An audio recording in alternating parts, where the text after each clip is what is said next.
I see a large appeal on the horizon.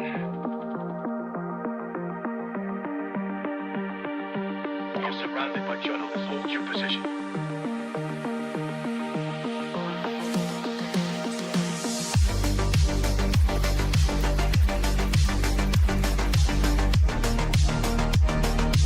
Overnight success. The Weisenthal 3000.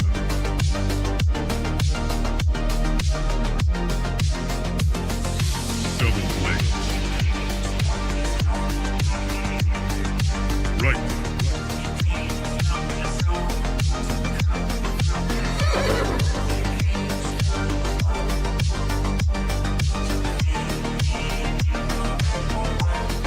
That's misinformation.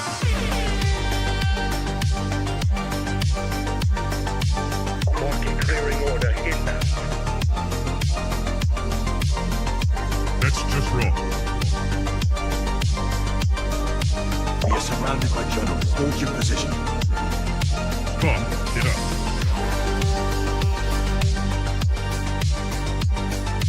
Trust the experts. Vibe coding. We are experts. Founder mode. Vibe coding. I see multiple journalists on the horizon. Stand by. Experts. UAV online. Glaze. Double glaze. Triple glaze. Another one. Double kill. Vibe coding.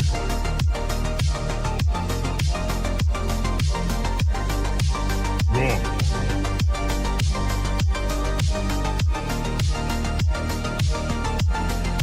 Pump is up. Glaze.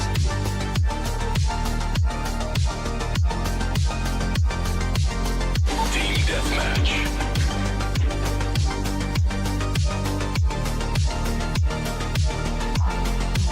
We are experts. Triple glaze. That's just wrong. Right.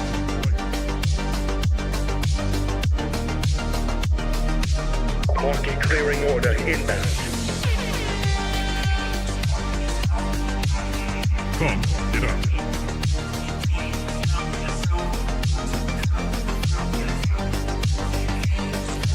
We are surrounded by journalists. Hold your position.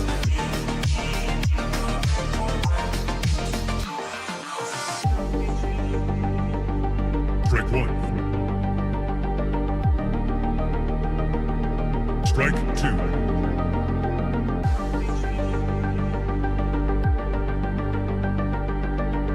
Activate golden retriever mode.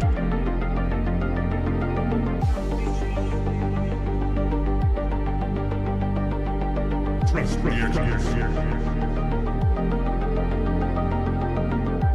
Market clearing order inbound. Vibe coded.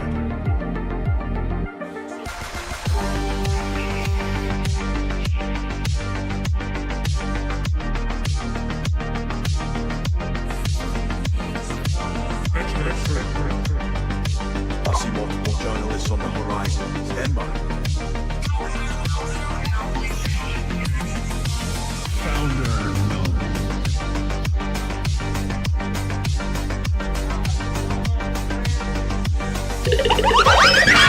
You're watching TVPN. Today is Wednesday, July 29, 2026. We're live from the TVPN Ultradome, the temple of technology, the fortress of finance, the capital of capital. Let me tell you about ramp.com. Time is money. Save both. Easy to use corporate cards, bill pay, accounting, and a whole lot more. The U.S. government has banned Chinese humanoid robots. The U.S. is banning new imports of foreign-made humanoid robots, quadruped robots, robot dogs. You might know them by. Very controversial based on, we got to get General Catalyst to weigh in on this because aren't they anti-robot dog? Wasn't that the whole thing of the video? Maybe That's I'm right. misremembering That's it. right. So We they must have be celebrating. Some platform VCs are they very behind this? pro Yes. robot dogs. Everyone should be pro robot dog. Anyway, there's nothing wrong with a robot dog, unless it's a geopolitical discussion, and then there's another layer to the debate. So the Federal Communication Commission's FCC today announced some restrictions, and these apply to new versions of those products. FCC Chair Brendan Carr said the move is intended to, quote, secure America's critical supply chains. China, meanwhile, has condemned the decision as protectionism. Is that because they're protecting the small children from getting smacked in the face by the humanoid robots? It is protectionism. I know. That video, I think that you're referring to. Yeah, brutal. Absolutely brutal. We should try to pull it up. We should. Try to find the humanoid kicking a child, please. Sounds wrong, but I just want to get at the truth. Yes. I just want the truth. The move comes the as truth. Chinese companies have established a commanding lead in humanoid robotics. Of the roughly 15,000 humanoid robots shipped worldwide in 2025, China's Unitree and AGI bot, I'm not sure how you pronounce that, each delivered. Okay, we more have the than video of the 5,000. robot kicking the child. Brutal. There's another one where he's spinning around and gives him sort of like a spinning back fist. But that is a crazy. And That is seeing that, you're kind of like, yeah, I'm up for some protection. gross negligence. If it's going to protect children, I think it's maybe in the best interest. No, that's not why this is happening, of course. Deeply wrong. So 5,000 units were delivered from each Unitree and Agibot. By comparison, U.S. companies, including Tesla and Figure, shipped only a few hundred robots each, if that. China is also estimated to control about 85% of the global humanoid robotics market and also a ton of the deep supply chain, obviously. According to the Associated Press, the restrictions are expected to add new tension to U.S.-China relations ahead of a planned September meeting between Chinese President Xi Jinping and U.S. President Donald Trump. The FCC argues the measures are necessary to reduce potential risks posed by connected foreign-made devices that could become part of critical American infrastructure. What's interesting here is that we're seeing a ban on a Chinese technology that is so nascent that you don't have a coalition of companies that are saying, whoa, whoa, whoa, I've deployed, my business is built on top of Unitree. I know there's geopolitical considerations, but I can't make the cars that I make without them. I can't run my business without them. And so this is going to hurt me. No one's really stepping up in the same way that they are with Chinese LLMs, which a lot of companies are like, no, I'm actually going to cut my inference cost by 80% if I can. And you have all of the various cloud businesses that are already making money from them. These models. Exactly. Yeah, I'm very different. I saw a bunch of people that were sort of saying that they didn't like this, that it was protectionist, and that there must have been some American humanoid or robotics companies that were lobbying for this in DC. Maybe there were, but I personally don't want 100 million humanoid robots in this country running around that are not made by a U.S. company, or at least a Western ally. Yeah. Because there's been the DJI ban, there's been various surveillance tools that are banned, but there's still so many different pieces of technology that come from all over the world. I wonder where people would like to draw the line generally on technology. Like, is it okay if the Wi-Fi router is made international? We drew the line on Huawei. Yeah, on Huawei, on the 5G tower specifically, but you can still get a router that, a Wi-Fi router for your house that comes from China. And you have to imagine that many of the actuators, the motors, the batteries, CATL, that company, ships batteries for all sorts of stuff. The Google Waymo approach, I think, is probably the correct, like finding the line. So Yeah. Waymo is sourcing like almost all the parts for the new Waymos from China, but they are building them, I believe, in the United States, and all of the software is from Google or Alphabet or Waymo. And so you have to imagine that they're able to tear all these pieces down and sort of maintain their own cybersecurity posture, which is really what this is all about. But it is interesting. Do you think this actually accelerates the American humanoid market? Does this lead to up rounds from 1X and Figure because the playing field is more open? Does Tesla meaningfully pull forward their roadmap? I mean, these companies have already raised a lot of money. Yeah. Elon's putting billions into it. Yeah. Figure's managed to raise Yeah. billions. I think that the first thing that we need is profitable use cases for humanoids. Yeah. And so I think there's a lot of work that the industry needs to do to make these products like genuinely valuable in the home, in workplaces, in factory settings, all these things. I think that's a bigger problem. I think if you, it does feel inevitable at this point, just because there's so much money going into it, so many smart people dedicating all of their time to it. It feels inevitable. Maybe it speeds it up a little bit. It just felt like we were going to end up in a situation where they would just continue to dump humanoids onto our, you probably still can buy a Unitree robot on Walmart. I was asking Tyler about this because you used to be able to buy a Unitree G1, I believe, one of their robots on Walmart, which was sort of crazy. And the price was accessible. I mean, it was still tens of thousands of dollars, but it was something that a research lab could buy pretty easily.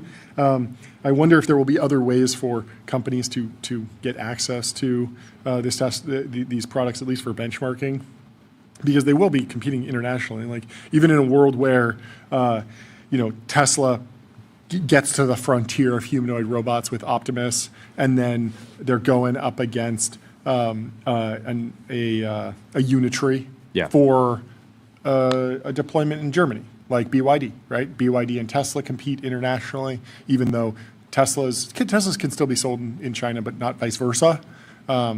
But internationally, there needs to be a lot of what are the capabilities so you can actually sell against your competitor? Yeah. Even if you're so far, everything Unitree I'm seeing on Walmart is out of stock. Ooh. So I don't know if they just marked it out of stock when this went live, or they had just sold out. But these will probably spike if they hit Cars and Bids or Bring a Trailer. I think you throw a Unitree G1 last edition, final edition, banned, can't buy them Who's making anymore. bots and bids? Bots and bids, that might be it. Let me tell you about Cisco. Critical infrastructure for the AI era. Unlock seamless, real-time experiences and new value. Cisco. really, really raising the bar for podcast ads. For podcast ads. Thank you, Cisco. I was listening to Elon Musk on The Economist. He sat down with The Economist for a long-form interview. There was a clip that went sort of viral for some sharp jabs back and forth about the media and how the public perceives the media. But the much more interesting substance was about his vision. You're describing the crash out? Yes, it was described as a crash out, but that seemed like a very small section of what was actually interesting about the more than an hour they talked. One was, he talks about humanoid robots, and he paints a very clear vision for the Optimus program, and it made me really hope that there's a lot of focus there, because that feels like an industry where, he obviously has a very strong philosophy around XAI and Grok, and you saw it in the SpaceX S1, where the market for enterprise software was like 22 trillion or something like that. And so there is some value there. It might make sense from a business perspective, but it was less inspiring than rockets, less inspiring than self-driving electric cars, because as you go back, you think about SpaceX and you think, if he hadn't worked on that, probably wouldn't have a rocket company in America. And same thing with the electric cars. GM had the EV1. There were a couple other companies that were sort of testing things, but we'd probably be 10 years behind if he hadn't sort of like sheer force of willed that into existence. And it feels the same for humanoid robots, where if he can really go and push that extremely hard and marshal all the capital and do all the difficult things to build the supply chain, make it happen, make it work, you can get to a place where there is a national champion in America. But if Grok stopped training and there were no more XAI LLMs, like there would still be a massive competition between OpenAI, Anthropic, Meta, Google. Like there's plenty of really well-funded hyperscalers and leading labs that are going to provide that service of like ask a question and get an answer, or fire off a prompt and get some code back.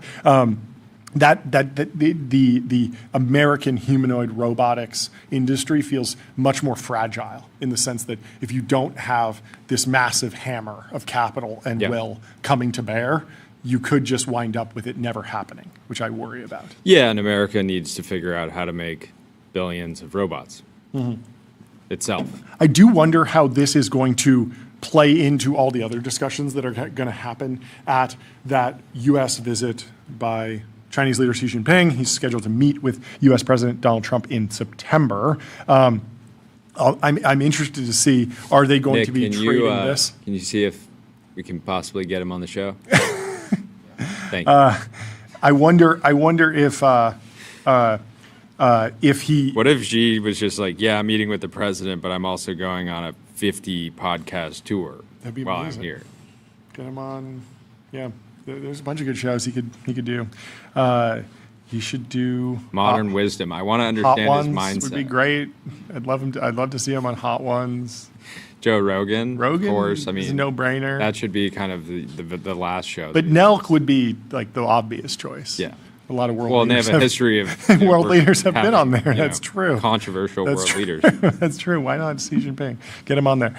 Let me tell you about Console. Console builds AI agents that automate 70% of IT, HR, and finance support, giving employees instant resolution for access requests and password resets. Let's go to some of the reactions. Today we're launching Tao's humanoid cleaning service in San Francisco at $30 per hour. Access is initially invite only as we scale operations. So Alexander Koch is talking about his company Tao Robotics. He's the founder and CEO. Z Fellow, Emergent Ventures Fellow. Love that. Fellow maxing. This fellow. And Sean Puri from My First Million says, why did putting clothes on the robot make me like it 5x more? Just looks way more human if you don't see the metal. That makes a lot of sense. But are the clothes particularly for just the vibes of deploying this product into someone's home and it just makes people feel like, oh, that was a good experience? Yeah. It does look like it has a Wi-Fi router on its head. What are all those bars coming off the top? That's a little disturbing. It looks like Edward Scissorhands or something. Interesting. So they are doing teleop. He says each humanoid is jointly controlled by a human operator and AI. Interesting to come out and charge $30 per hour. That feels about what you'd pay for a human. And so it can either do human level tasks. Yeah. And clearly I would have expected them to come in and say it's like, $5 an hour, something like that, right? Probably not unlimited venture funding. They got, and it's probably better to test the market with something that's actually something on the higher end. Yeah, to see if people will pay. Anyway, if you can scroll down, you can see it in action. Yeah. It does look so funny with clothes on, because it kind of looks like it walks like a toddler. Yeah. But it's like full size. Yeah. Well. Yeah, it does look very funny. I like this. All right, we got one more video. It's doing some dishes. Okay. It gets the soap onto its... It's washing its own hands. Why does it need to do that? Did it get dirty, I guess? I guess if it gets dirty, it's got to wash its hands. That's pretty cool. You don't want a robot with dirty hands. The purple eyes also make it look more friendly, as opposed to those, dude. That is way creepier. That looks like... That's full Terminator mode. Anyway, Dean Ball's going back and forth with Will Manitis. Dean says, do we think the Silicon Valley leaders who were so up in arms about using Chinese LLMs last week will be similarly outraged about the U.S. government's decision to ban import of all advanced robotics from all foreign countries? Is Manitis going to write an essay about how the U.S. robot companies need to be nationalized in exchange for this policy favor? Will says, you're welcome to tag me if you want a take. What's your take? He does ask him for it. And Will says, Dean seems to not understand that the FCC is issuing a published rule under statutory authority with a waiver process and judicial review is different than a thinly veiled suggestion that regulators carry out an extra legal whisper campaign to protect the interests of his employer. The robotics companies need not be nationalized until they also ask for public infrastructure preemption, federal backstop of their debt, and a swept market, just so they can call themselves national institutions. When they do, send them my essay. And Dean Ball says, so wait, if the U.S. straight up banned Chinese LLMs using explicit statutory authorities, e.g. supply chain risk, that wouldn't necessitate lab nationalization, but doing it through soft law would. What? Your instance that my analytic prediction was a thinly veiled suggestion continues to be bad faith. I do wonder if we'll just see more, Figure shows up in those secondary demand tables. I wonder if this is bullish for that. I don't know. 1X just seems to be on a good path. Sunday Robotics just seems to be on a good path. We've talked to a lot of other companies where the regulatory and competitive landscape it hasn't seemed like it's a driver of financings, right? It's not like, oh, you're waiting for approval or you're waiting for some rule to break. It's like, at some point in the future, America's going to want an indigenous robotic supply chain. It'll probably the compelling teams have raised anywhere from $100 million to billions of dollars. Mm-hmm. And now they need to effectively deploy that and get commercial use cases starting to ramp. And then I expect them to be able to raise an order of magnitude more capital each, right? So I don't think capital is really a constraint here. But I think they've raised their 5 rounds. Let's say. Yeah. Well, let me tell you about Railway. Railway is the all-in-one intelligent cloud provider. Use your favorite agent to deploy web service databases and more while Railway automatically takes care of scaling, monitoring, and security. Mark Zuckerberg is in the Wall Street Journal. Paywalled, you got to pay to read what Mark has to say, but he penned an op-ed and he says the U.S. should accelerate AI development, not restrict it. He says the AI future is for everyone. There's some interesting quotes in here. He's taking shots. He's taking shots at doom, fear-based marketing. He says, it is surprising that the discourse from many of those who are developing artificial intelligence is so filled with doom. I don't understand why anyone who believes that AI will eliminate most jobs and much of humanity's relevance would rush to build that future. The notion that AI is so dangerous that the only safe path is an extreme concentration of power seems dangerous. Historically, hoping that an absolute power will benevolently provide for humanity if sufficiently enlightened. Is he talking about machines of loving grace? I think so. Something like that. Hasn't led to safe or positive outcomes. Humanity has witnessed many transformative advances. Each time there is fear that people will be left behind, but each time humanity has come out with more people sharing greater prosperity, health, and freedom. We believe this will be true with AI as well, and the abundance of the future can be shared by everyone. He's abundance-pilled. And so I think it's good to sort of reset, where he is. He's talked about AI a bunch, but it's never been like right on the cusp, but he's just like throwing his hat firmly in this camp of, he's obviously playing in AI, but has a particularly positive vision. And he's sort of throwing down the gauntlet. If you think AI is so bad, then stop working at it and let me work on it. Let me cook. I don't know. But not too much chatter around this. It did stand in opposition. He's saying the United States should accelerate AI development. At the same time, there's this open letter from a bunch of lab employees saying hey, maybe we should do a mutual pause. Maybe we should all slow down. And I think even some Meta researchers signed that as well. But there's a wide group from OpenAI, Anthropic, a bunch of other firms, Google, that all signed. John Palmer, of course, ever the TBPN promoter, says TBPN must publish an open letter against distillation after their model was distilled by every competitor in the industry.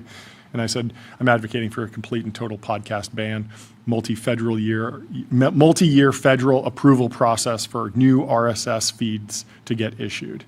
He says, better hurry up and write that open letter before Chinese technology network launches. I think a Chinese TBPN would actually be electric. I think that'd be amazing. Love to watch. I would love that.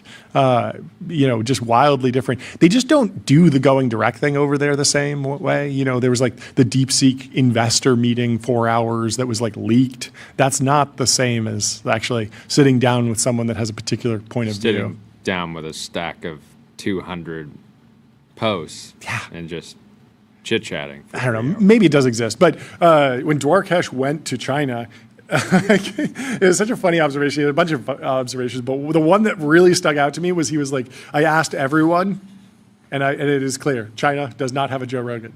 Like they don't have someone who is like a larger-than-life yapper, political commentator, just like a guy who talks about everything, including politics.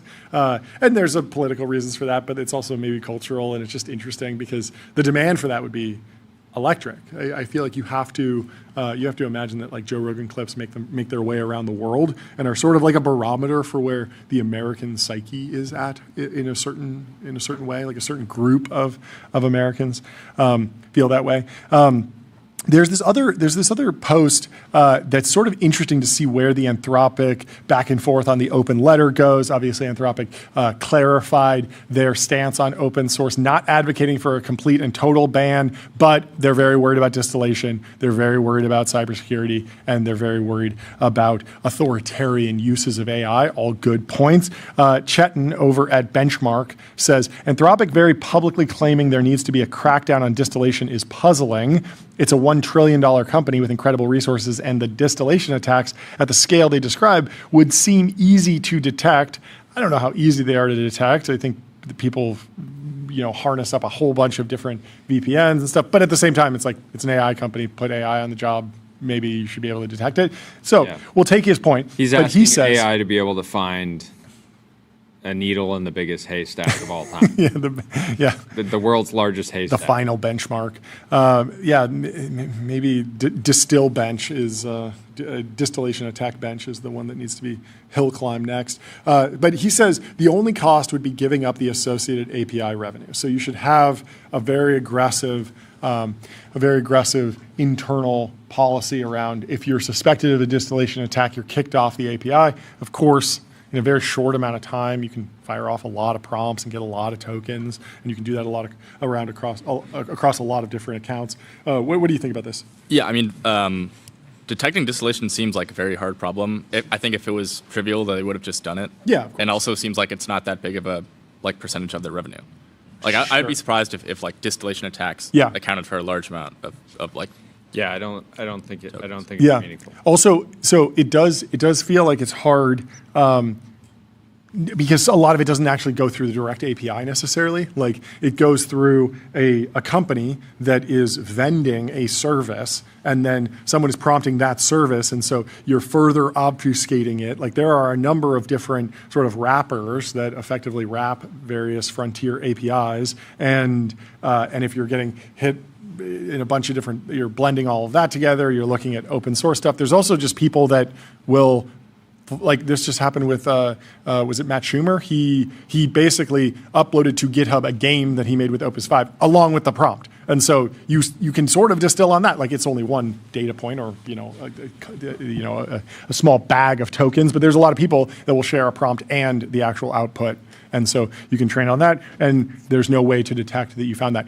What's interesting here is that the knock-on effect of Chetan's point is that you, like, if Anthropic takes Chetan's advice, you wind up giving out the model less frequently and being more closed about it, which is something 3 months ago everyone in the ecosystem was like, this is annoying. Like, I'm a small startup. I can't get into the Mythos tier. I can't get access to Project Glasswing. I'm not an enterprise level, customer.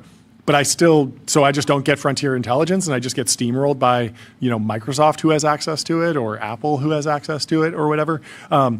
And so the whole idea of like, if a amazing intelligence, an amazing model is made, should it be widely available? That's actually at odds with distillation, because you have to hunt those bad actors down, and you play this whack-a-mole. So I don't know. It is tricky. We'll see where it goes. Anyway, let me tell you about public.com. Investing for those that take it seriously. They got stocks, options, bonds, crypto, treasuries, and more with great customer service. Apparently, over on Facebook Marketplace, people are adding a sort of gold aura to their listings. What is this? Would this make you more likely to buy John? What? Ooh, it does look like a rare drop. Yes. And for only $25, picking up this table with that level of aura, it's certainly tempting. It does make me like it more. I think it actually works. I've seen people do this where they'll add like a woman to it as like the salesperson, basically, with AI, and that draws more attention on Facebook Marketplace. I don't know if I've ever bought anything on Facebook Marketplace, but maybe we should try and have Tyler do like a trade a paperclip into a car challenge. Have you ever seen these? Yeah. With Ryan Trahan and Tyler would be exceptional at that kind of thing. You think you could trade up from something on your desk? I think this would definitely help it. Yeah. Giving it some kind of... So basically you have to look for the most unoptimized listings that are undervalued, and then once you buy them, give them the ultimate glow up on with AI images, put them back up for a higher price, increase your margin, start printing. This is a very Gary V-esque hustle for sure. Asking, okay, where do we want to go next? We have Joe Weisenthal joining in just one minute. If we have time, we should cover this story coming out of eBay. Let's do it. Pretty incredible story. eBay pays couple $56 million for its role in cockroach harassment campaign. That is a crazy headline. The couple received threatening deliveries, including funeral wreaths, after criticizing the e-commerce retailer in a blog. So this couple, David and Ina Steiner, were harassed, it sounds like, for years for criticizing eBay. Who knew that criticizing eBay could get you in this much trouble? Yeah. Of course, it's eBay that ended up getting in trouble. So they had an online e-commerce blog called E-commerce Bites, and they criticized eBay on that. And then back in 2019, so this has been going on for like 7 years. There's a whole new executive team in place now, but there were actually criminal charges in 2020. 7 employees of the company were sentenced to prison terms ranging between 1 and 5 years. And so what were they doing? eBay leadership apparently mailed a series of threatening deliveries to the Steiners' home in 2019. That's crazy. Including a box of live cockroaches, a bloody pig's head mask. I don't even know what that is. Head mask? Is this a real pig head that's been turned into a mask, or is it hopefully just a sort of a Hollywood remake of that? And a funeral wreath. The Steiners also accused executives of online harassment, including online posts inviting strangers to their house for sex. Also, absolutely insane. Who, like, in what world is a public company like eBay just getting some criticism, which all companies do? yeah. Like, I'm sorry. It takes it this personally, like, that you're going to try to ruin the lives of 2 people that are already in your industry. Yeah, was the impact of E-commerce Bites blogs showing up in your quarterly reports? Like, was it actually eBay that pleaded damaging? guilty in 2023 in a criminal case over harassment and paid a $3 million penalty. Following criminal charges in 2027, employees of the companies were sentenced to prison terms ranging from 1 to 5 years. It's absolutely brutal. According to court documents, eBay executives grew increasingly upset by the Steiners' critical coverage of the company in early 2019, leading then executive Devin Wenig to text another executive that it was time to crush the Steiners and take her down, referring to Ina. That summer, harassment against the Steiners escalated from threatening messages to delivering items to their home, which also included a book about surviving spousal bereavement. So that's like sort of a death threat, I guess? Yeah. Right? What's... Also sending adult magazines to neighbors' homes in the husband's name. So just like completely trying to destroy this couple's life and marriage. eBay employees also traveled to Massachusetts to vandalize the Steiners' home and stalk them around their hometown. All the employees involved in the harassment were fired in September 2019, eBay said. The lawsuit was actually started in 2021 under the settlement. So we have a good ending here. I think it's a fair ending. Under the settlement, the couple will receive $48 million in compensation from eBay and former employees. eBay will also pay $6 million to charitable organizations, and Wenig will pay $1 million to a free speech charity in Ina Steiner's name. This is like the ultimate Streisand effect. I never would have heard about e-commerce bites or their criticism of eBay if they hadn't done all this. What a mess. E-commerce bites. I'm looking up exactly what they said because eBay is, in my opinion, just the most set it and forget it company that's just had the same service for 20 years, basically. Well, but now we're going to get to the bottom of it. Ina Steiner published the news that this settled on her blog. So e-commerce bites has been giving sellers a voice since 1999. So I do think that it appears, just from looking at it very briefly, that e-commerce bites clearly is an important voice in the like eBay seller world, but still absolutely insane way to go about doing business. And I'm glad that eBay cleaned up their act in 2019. In 2019, E-commerce Bites posted an article said, "Did you know that eBay built a lavish New York City pub-style lounge because they had constructed an elaborate replica of a Manhattan pub at an eBay campus? And the framing was basically, this appears to be a no-expense spared executive amenity." Maybe they were going to do a podcast in it. You never know. Anyway, we have Joe Weisenthal from Bloomberg. Odd Lots. You know him. You love him. He's back on the show. Welcome to the TVPN Ultra Dumb Show. How are you doing? Joe. It's been too long. I miss you guys. I miss you too. Okay, so I have a question for you. You've had a podcast for a long time. Yeah. Have you ever gotten like a negative review or a negative comment? Ever? No, never. Never. No, be honest. Be honest. Maybe you've got one. Have you ever thought about sending them a box of live cockroaches, maybe vandalizing? There are actively people home? Mad at Joe right now on Twitter about his latest take. Hopefully she's not watching right now, but my co-host Tracy would. If one of us would do it, first of all, she is the one who reads the comments. I don't think she would. But I think if like you were to float this idea, like she might at least like spare a few mental cycles. Maybe she's like, I've thought about doing that. I ran it down, but I know the whole the backstory with eBay. I try to be the voice of It's peace. a cautionary tale. You guys don't want to have to, down the line pay a $50-60 million settlement. Yeah. Definitely not. No. Sending a horse head to a former listener for leaving a bad review. That is not on the roadmap. No, not at all. I'm trying to think if I can. I don't know if you caught the story right before this, but basically eBay had to pay a couple $56 million because like a bunch of executives were harassing this couple for just like criticizing the company in 2019. So like no one is even really thinking about eBay in 2019. Like it's just not like it's a big company. It's a company that a lot of people have used and a lot of people love. But no one's like really. It's not really that top of mind, and 7 executives are like becoming criminals. I will die for this company. Like, in 2018, they might have said, "Oh, that would never be me." Maybe who among us, if you're late at night, you start going down a path, you have to exhibit really good cognitive hygiene, because who among us knows the path to psychosis online? Many such cases, and maybe we all need a little bit of humility about what the set of conditions that could put us in that path. Yeah. Sometimes one prompt is all it takes to lose someone.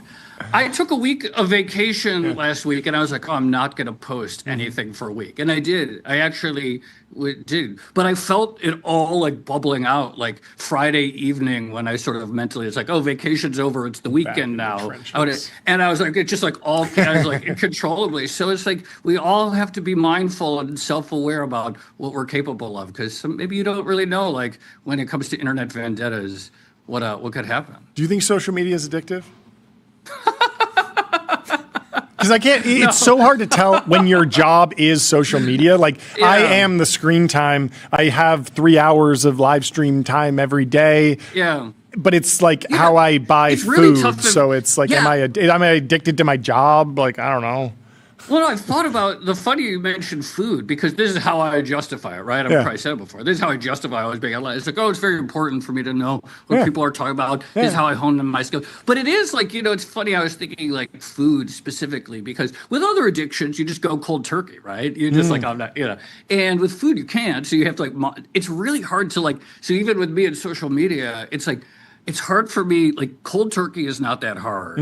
I'll just take a week off. Posting all the time is not that hard. The middle ground is when it gets really hard, because there's just so many things to respond to, so many things waiting for my take, so many questions that only I need also, to there's takes that will never exist. So. There's takes that will never exist, right? Yeah. The takes that have been lost to history when you were on vacation, and we'll never get those takes. That's right. I do feel like... And you think...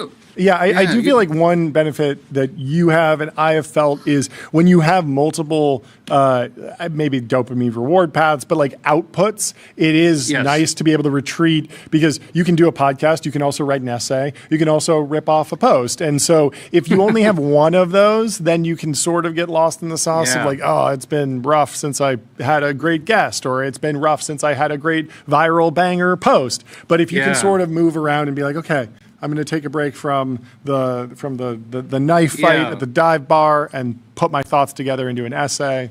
That gives I agree. Flavor. It's very important to have multiple outlets for man's desire to post and put things out into the world. Yes. The deepest desire, it's like in the hierarchy, is like to be someone we are listened to, right? You could see it in all of like the billionaires who like cannot resist the impulse to get online and start posting. It's clear that money, yes, it's all great, power is great, but what they really crave is to just be heard by someone out in the world. And so they start posting. The death of Twitter X fully over now, given that Jensen Huang joined, Mark Zuckerberg had to join. Like it truly pulled everyone over, kicking and screaming. Because I imagine Mark Zuckerberg would prefer to promote his Wall Street Journal op-eds just on his own platforms, but that's not where that community is. So you got to go.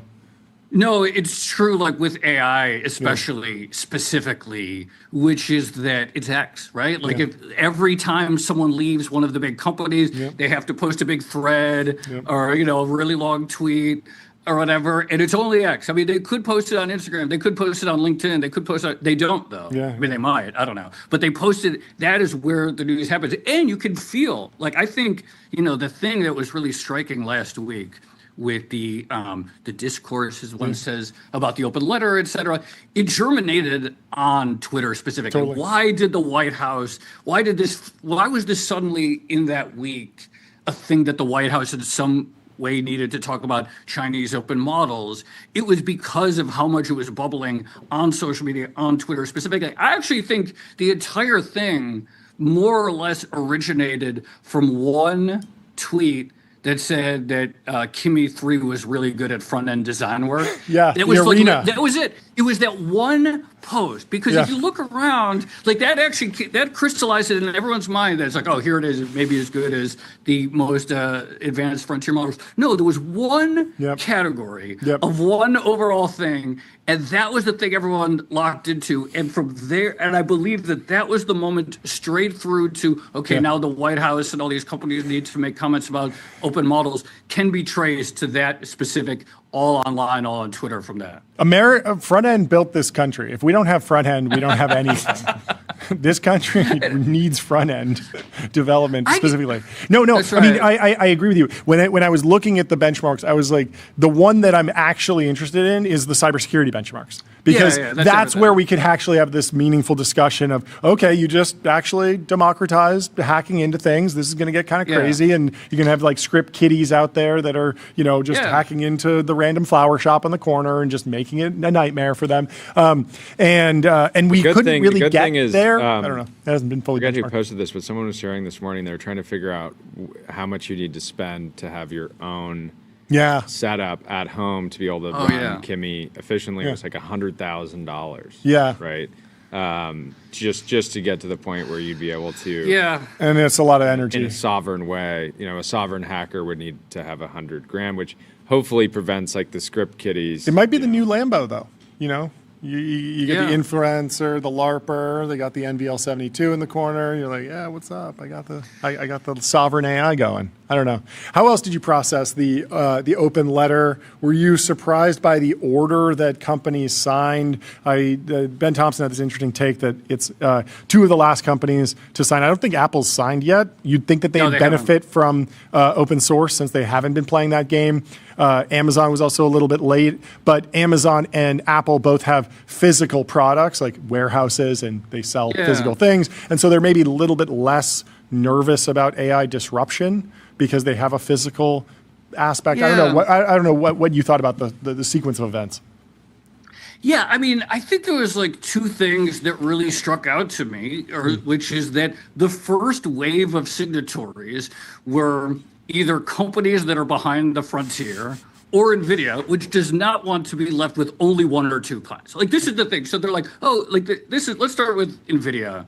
I think the nightmare scenario for NVIDIA, or at least a nightmare scenario for NVIDIA, is that it basically has one or two labs break so far from the pack that it's just, it's almost monopsony conditions. Sure. And then those clients can either and just to add to that, like both the two front runners are already making their own chips. They're already working with multiple chip companies, right? So they're already actively trying to reduce their dependence on a key supplier. Absolutely. So first they might have better pricing. They're like, no, we're just not going to pay that margin that you expect, or they're already both diversifying, et cetera. So that is the first thing. And then the other thing that seems very obvious to me is that all the first round of signatories was objectively falling behind the frontier. And so when you're in software categories, you have either companies that are trying to build a model and they're behind. So Microsoft, at least on just if we're talking LLMs, clearly behind. Meta, clearly behind, right? And then you have the company, I don't know, the ServiceNows of the world, who look like they could be in a position where they might have to pay a tax to the most advanced models. Yeah. And so and then you get the late signatories, like an OpenAI or an Alphabet, et cetera, that are close, but probably not at Fable 5, like max, look at the whole thing. And then they're the last ones to join. And so I guess I was like, look, I love all that stuff I love freedom. I love freedom and I love tinkering. And I want to do all that stuff, et cetera. But when I think what really motivates these companies is I don't put a ton of stock on, it's really important to diffuse AI into our Main Street businesses and hospitals and hackers.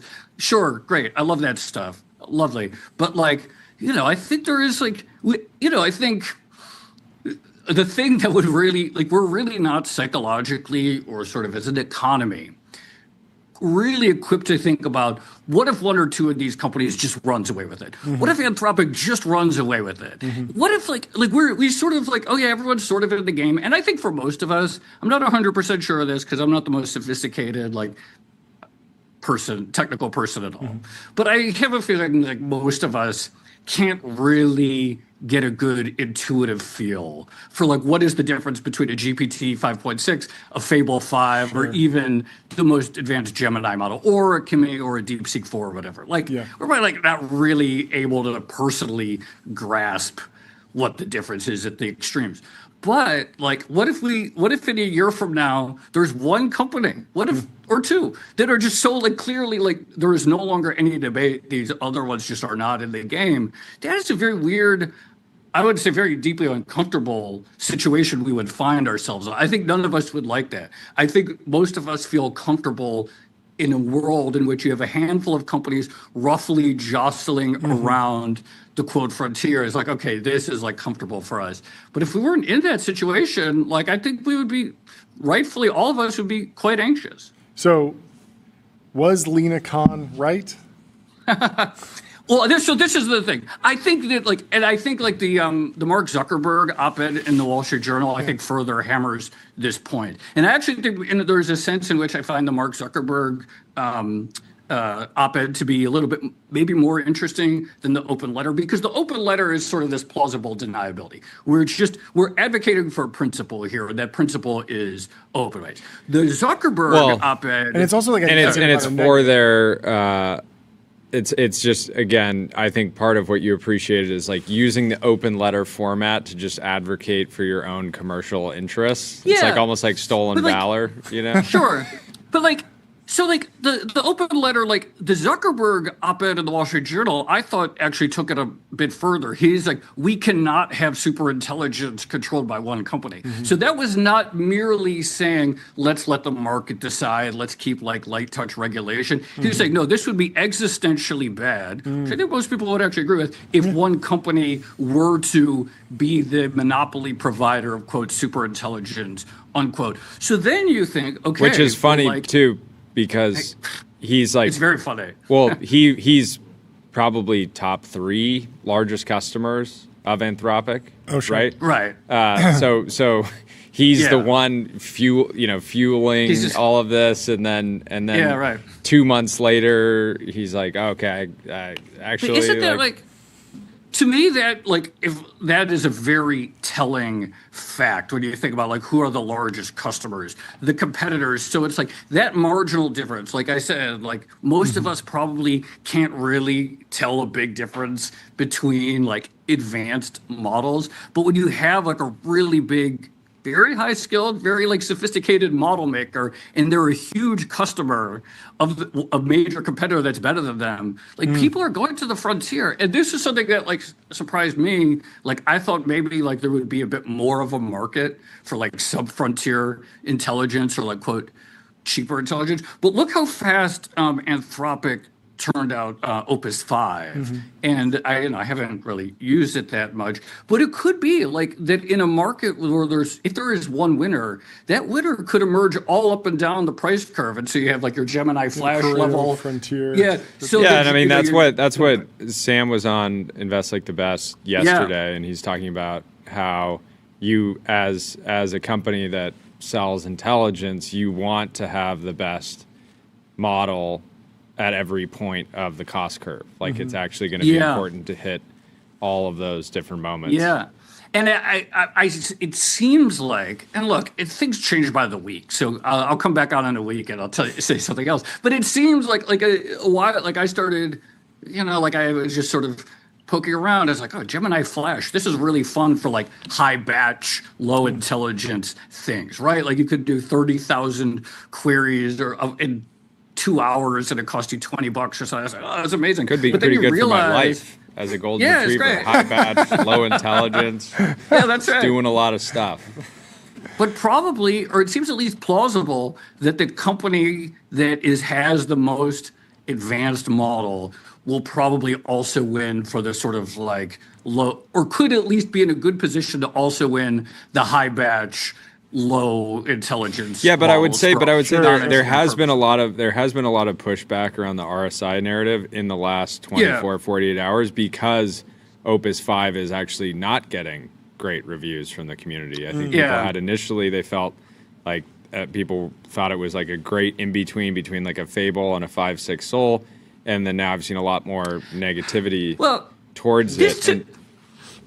This, to me, again, goes back to our original point of sort of like the incredible importance of Twitter in all of these discussions. Because if you think about like each time a model comes out, okay, there's the benchmarks and it's like But then it's like, you'll just see like someone will be like, there was some tweet when GLM 5.2 came out that he's like, some guy was like, oh, I've been using GLM 5.2 for the last 8 hours. I've never seen an open model like this. Got like 2,000 retweets. It's like 8 hours? What were you doing? You're like, what are we doing here? It's like, oh, like I got a sort of weird vibe from Opus 5 or all these things. It's like, I don't know. I actually think this is probably a good reason for all of us to maybe log off a little bit more and to actually just read through benchmark reports rather than like one tweet or like, I've never seen a front end dev like this. On the flip side of like the benchmarks, like it actually makes me more strong on Mark Zuckerberg's like ability to produce a thoughtful opinion, because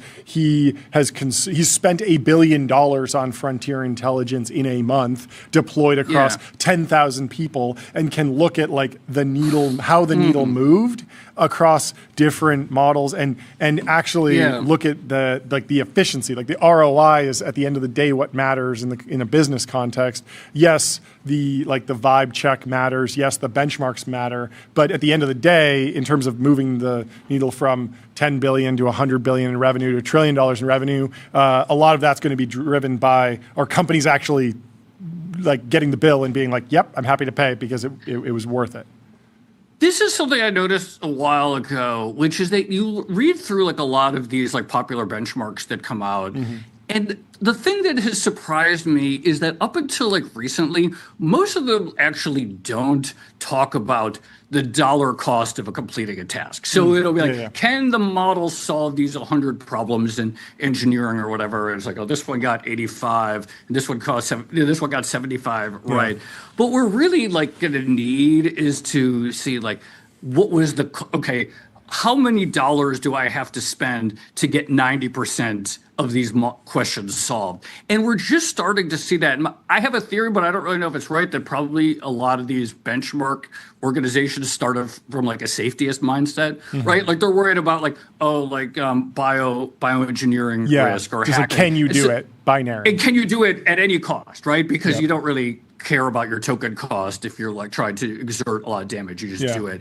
So I think that for like the bigger questions, like hopefully we'll see more like what was the dollar cost of achieving X at this model, and then maybe we'll like really. Those are I think for our conversations, those would be a lot more interesting than some of the sort of legacy benchmarks. How much do you think the open source? It feels like we're in this moment of like this catch up. There was the last 6 months pre-GLM 5.2.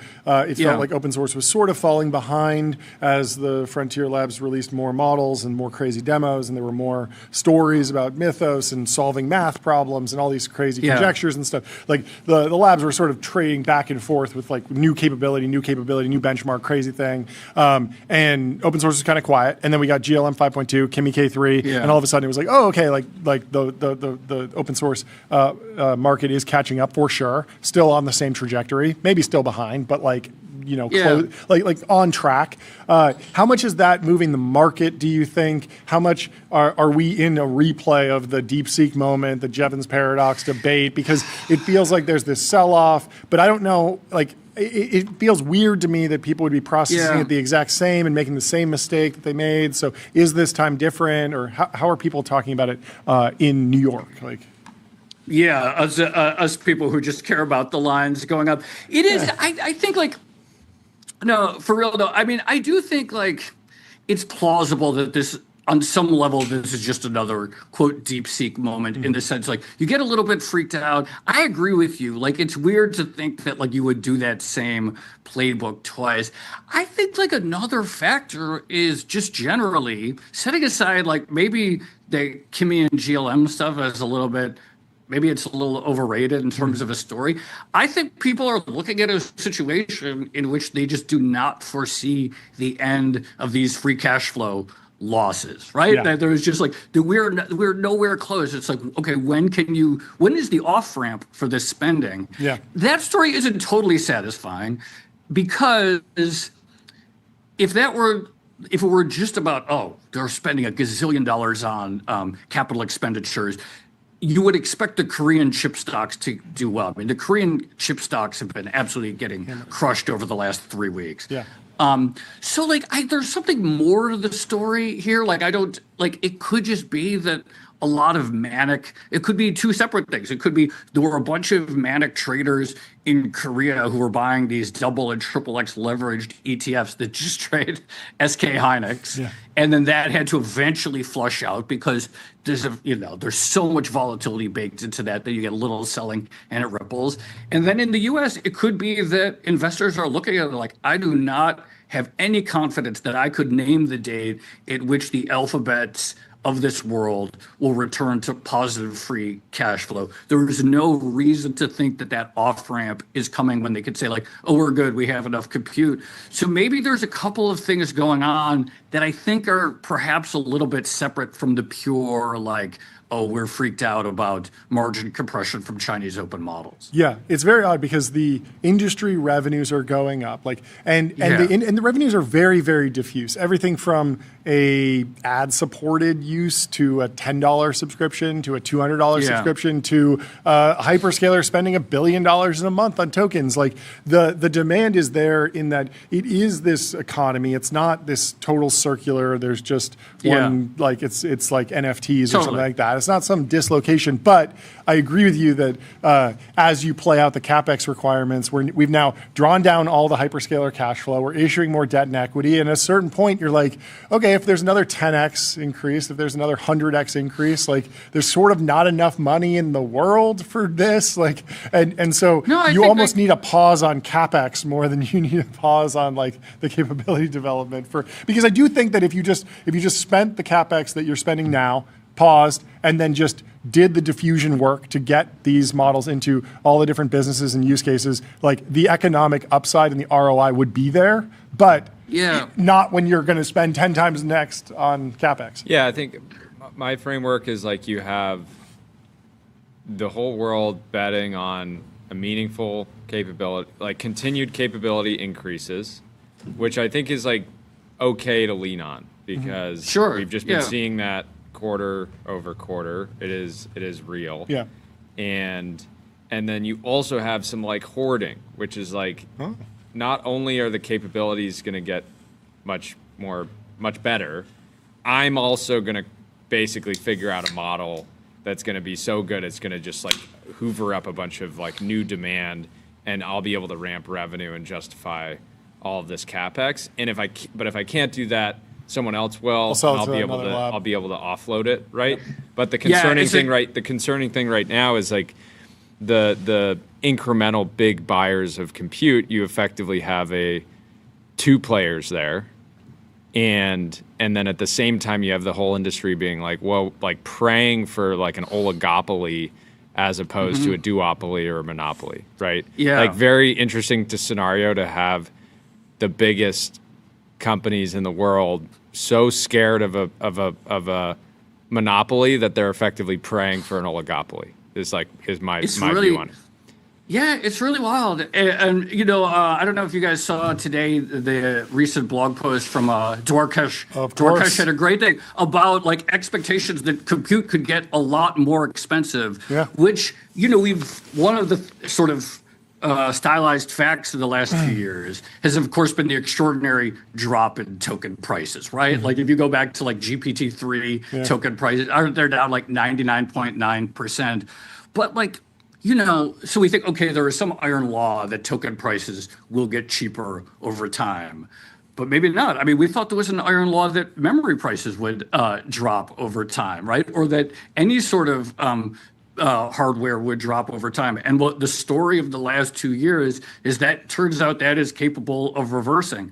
So, it's not impossible to imagine that compute prices, I think it's not impossible to imagine that compute prices get more expensive and get significantly more expensive. And then, of course, he posited the possibility maybe there is almost no thing that we do economically currently with AI is economical, where compute prices go, which is hard to imagine. And then the thing that I take away from it is, but that doesn't mean you can stop spending on it because you have to worry about hardening yourself for cybersecurity. Yeah. Because it's like, all right, you know what? There's like, this is not economical for me anymore. I want to tap out of the whole AI risk. Well, then your competitor develops a stronger model, and then you're done. You're on. Yeah. You're really done. So like, this is the scary thing, which is, and I think even just in the sort of like hyperscalers is like, what if like the situation is you're bleeding free cash flow, but you also don't have the option of saying we want to opt out of the game. Yeah. Which I think is a source of anxiety for investors. It is like, it's so weird that we went back and forth on like the doom narrative and no matter where you sat on that, it was either like perfect utopia, everything's amazing, or like Terminators kill everyone. And in fact, like we are very much in this messy middle of like a lot of annoying things. Like the cybersecurity equilibrium is, I mean, maybe there's like this doom scenario, but most likely it's just like costs go up for everyone loosely because you have to harden yourself more against AI. And it's like, yeah, it's great to fix bugs, but there's going to be more bugs introduced, and it's just like it's just annoying. It's annoying, and there's a lot of there's a lot of scenarios where it's like there's more cost on AI slop, and then you have to detect the slop, and then you're annoyed. And we have a friend on our team who always laments when like AI does some amazing like math thing. He's like, no one cares. Like that. This is why you need to return to like, you know, the curing cancer, the doing something useful, actually helping you with some problem that people do experience, but a lot of times it's just these abstract things. Going back to the Zuck Op-Ed. He's in the position where he didn't do a bunch of podcasts about AI and AI doom in like 2019 when no one cared about AI. Yeah. Whereas a lot of the other key players were doing podcasts and they were talking about the risks and all these things. So he can kind of come out and just say like, look, it's going to be awesome. We just got to make sure there's fair competition. But the pushback there is that like he's not the best messenger for this, because the average person believes that social media, while it is great in some ways, has damaged hurt birth rates, right? Like damaged teen mental health, right?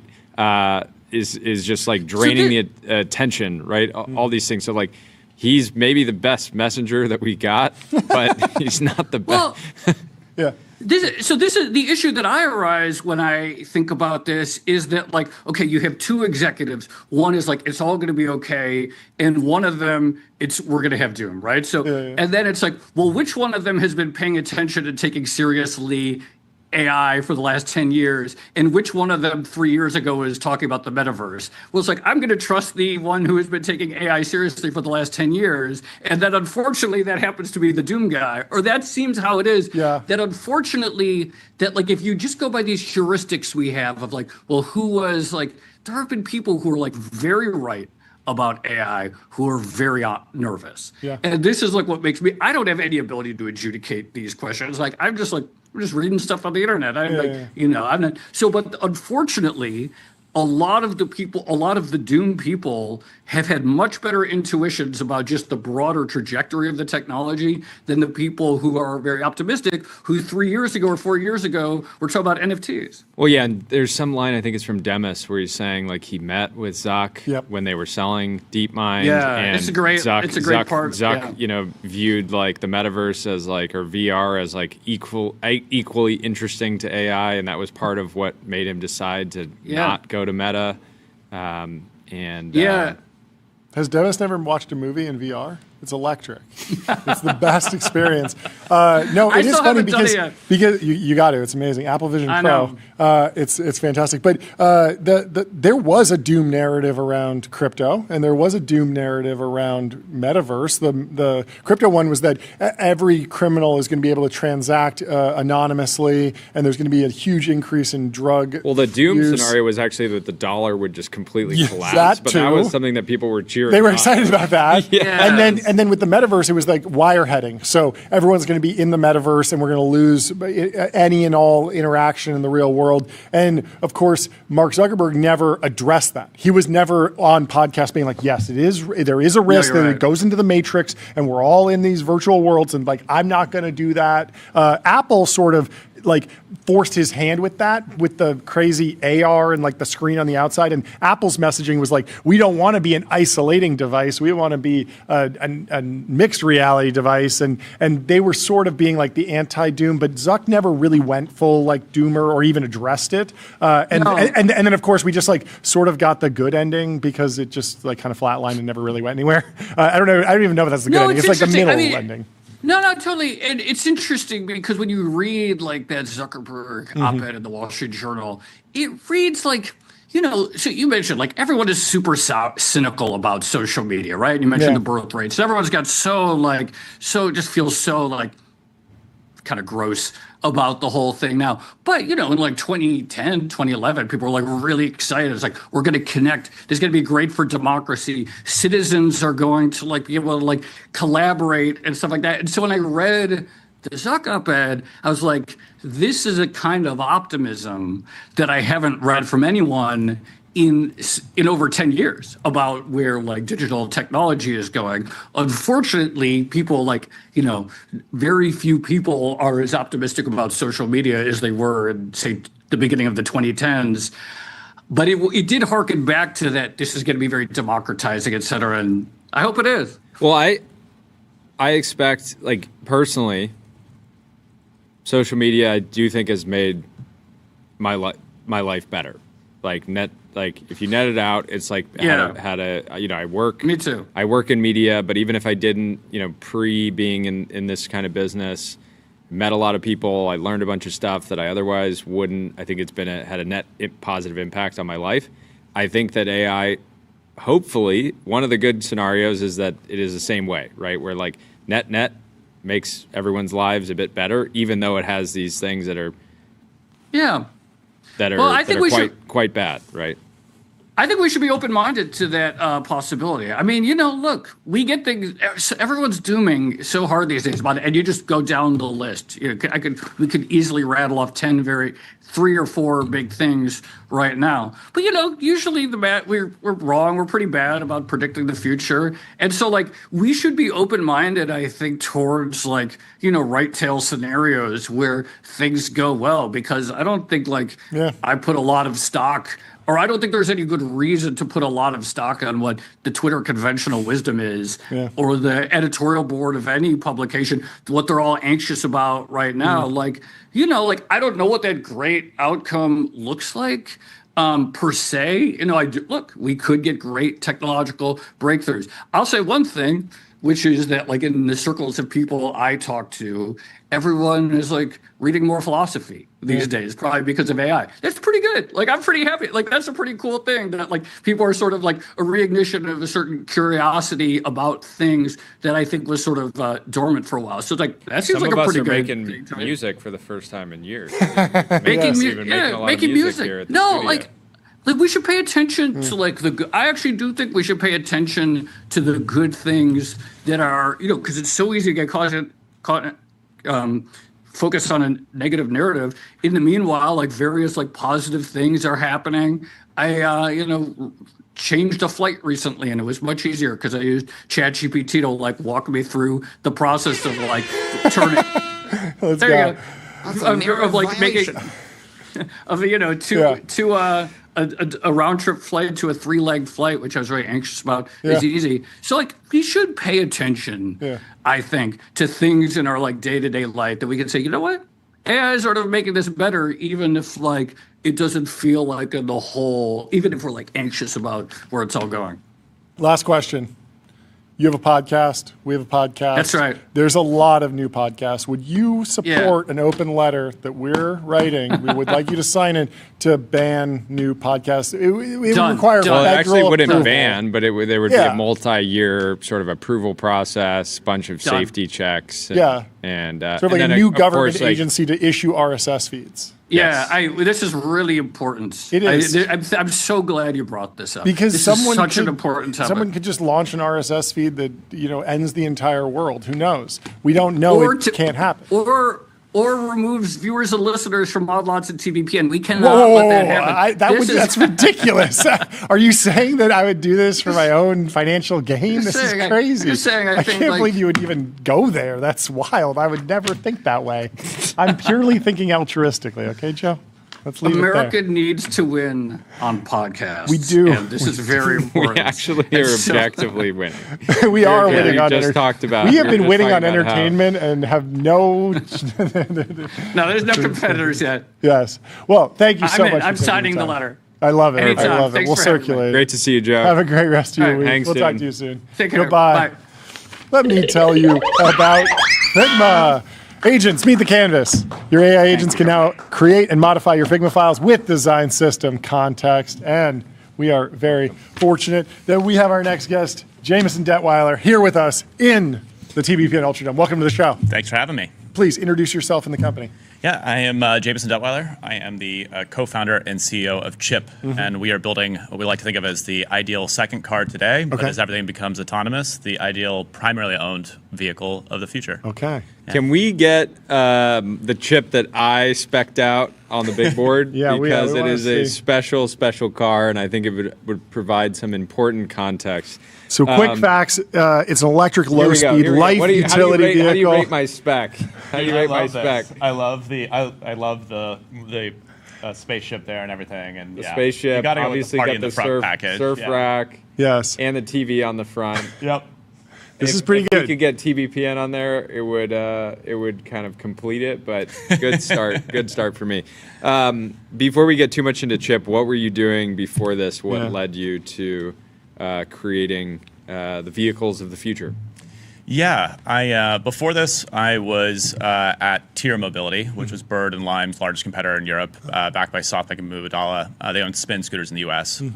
Got wound up there by selling my HD mapping business, Phantasmo, to them. So basically creating a digital twin of the world, and we built a computer vision-powered GPS, and turns out scooters don't know where they are very well because of GPS, and so Bird, Jump at Uber, and Tier were our biggest customers and scaled up, and then also started building kind of driver assistance systems for scooters as well. So yeah, been in the mobility space for a while. Interesting. I can imagine driver assistance would be great for scooters. I don't know how far along it's gotten. Just because driving around LA, some people on scooters do things that are maybe not illegal, but definitely wrong.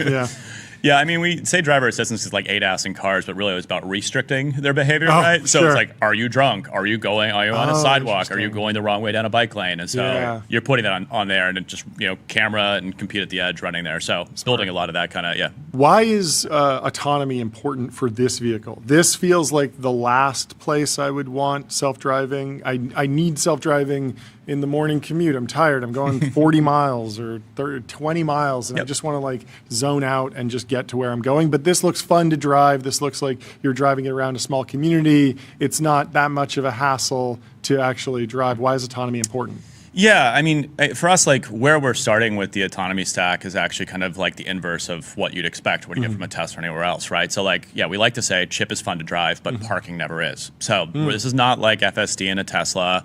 In fact, when we do bring autonomy eventually to the vehicle, will be, unsupervised in the way that we do it. Got it. But what we're doing today is you can take a chip, you can pull up to, a busy place in West Hollywood and skip the valet line, hop right out.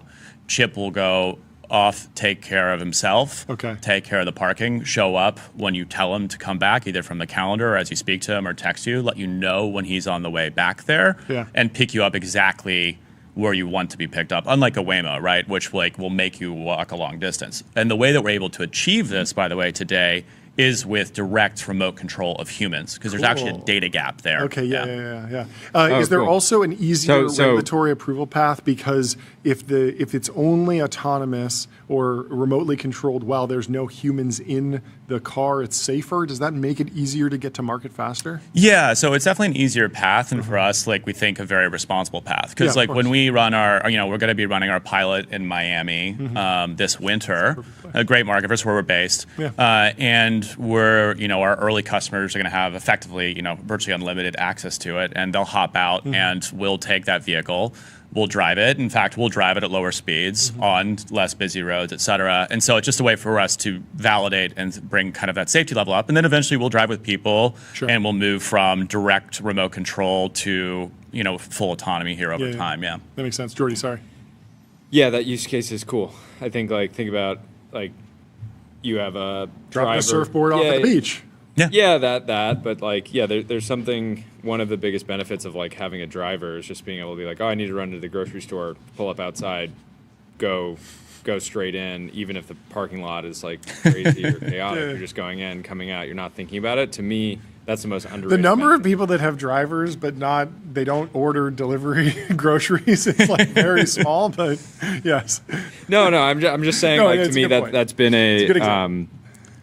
In my experience, one of the most underrated parts, and that's something that you expect the Tesla to be doing soon, but can even make sense in this form factor. When originally we saw the launch video and we were like, why would I want autonomous driving for something that I'm just driving to the beach or whatever? Yeah. Well, it's so you can go to the beach for if you're living in Manhattan Beach where golf carts are really popular. Yeah. It's small, it's easy to park, but there's still no parking. So in that context, you can take your friends there, get dropped off, and you just go back to home and come back. And so really what we're trying to do here is bring this fun robotic private driver to everybody. It's why it talks, and it can go pick up the groceries, right? It can go there and it can do curbside pickup, and the front opens, and because the confused Target employee comes out, the vehicle can talk and say, "Hey, put it in there. We're good to go." Oh yeah, do that.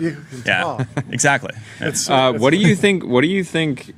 It feels like there's been an explosion of just new vehicle startups. You have Slate, you have you guys, you have Amble.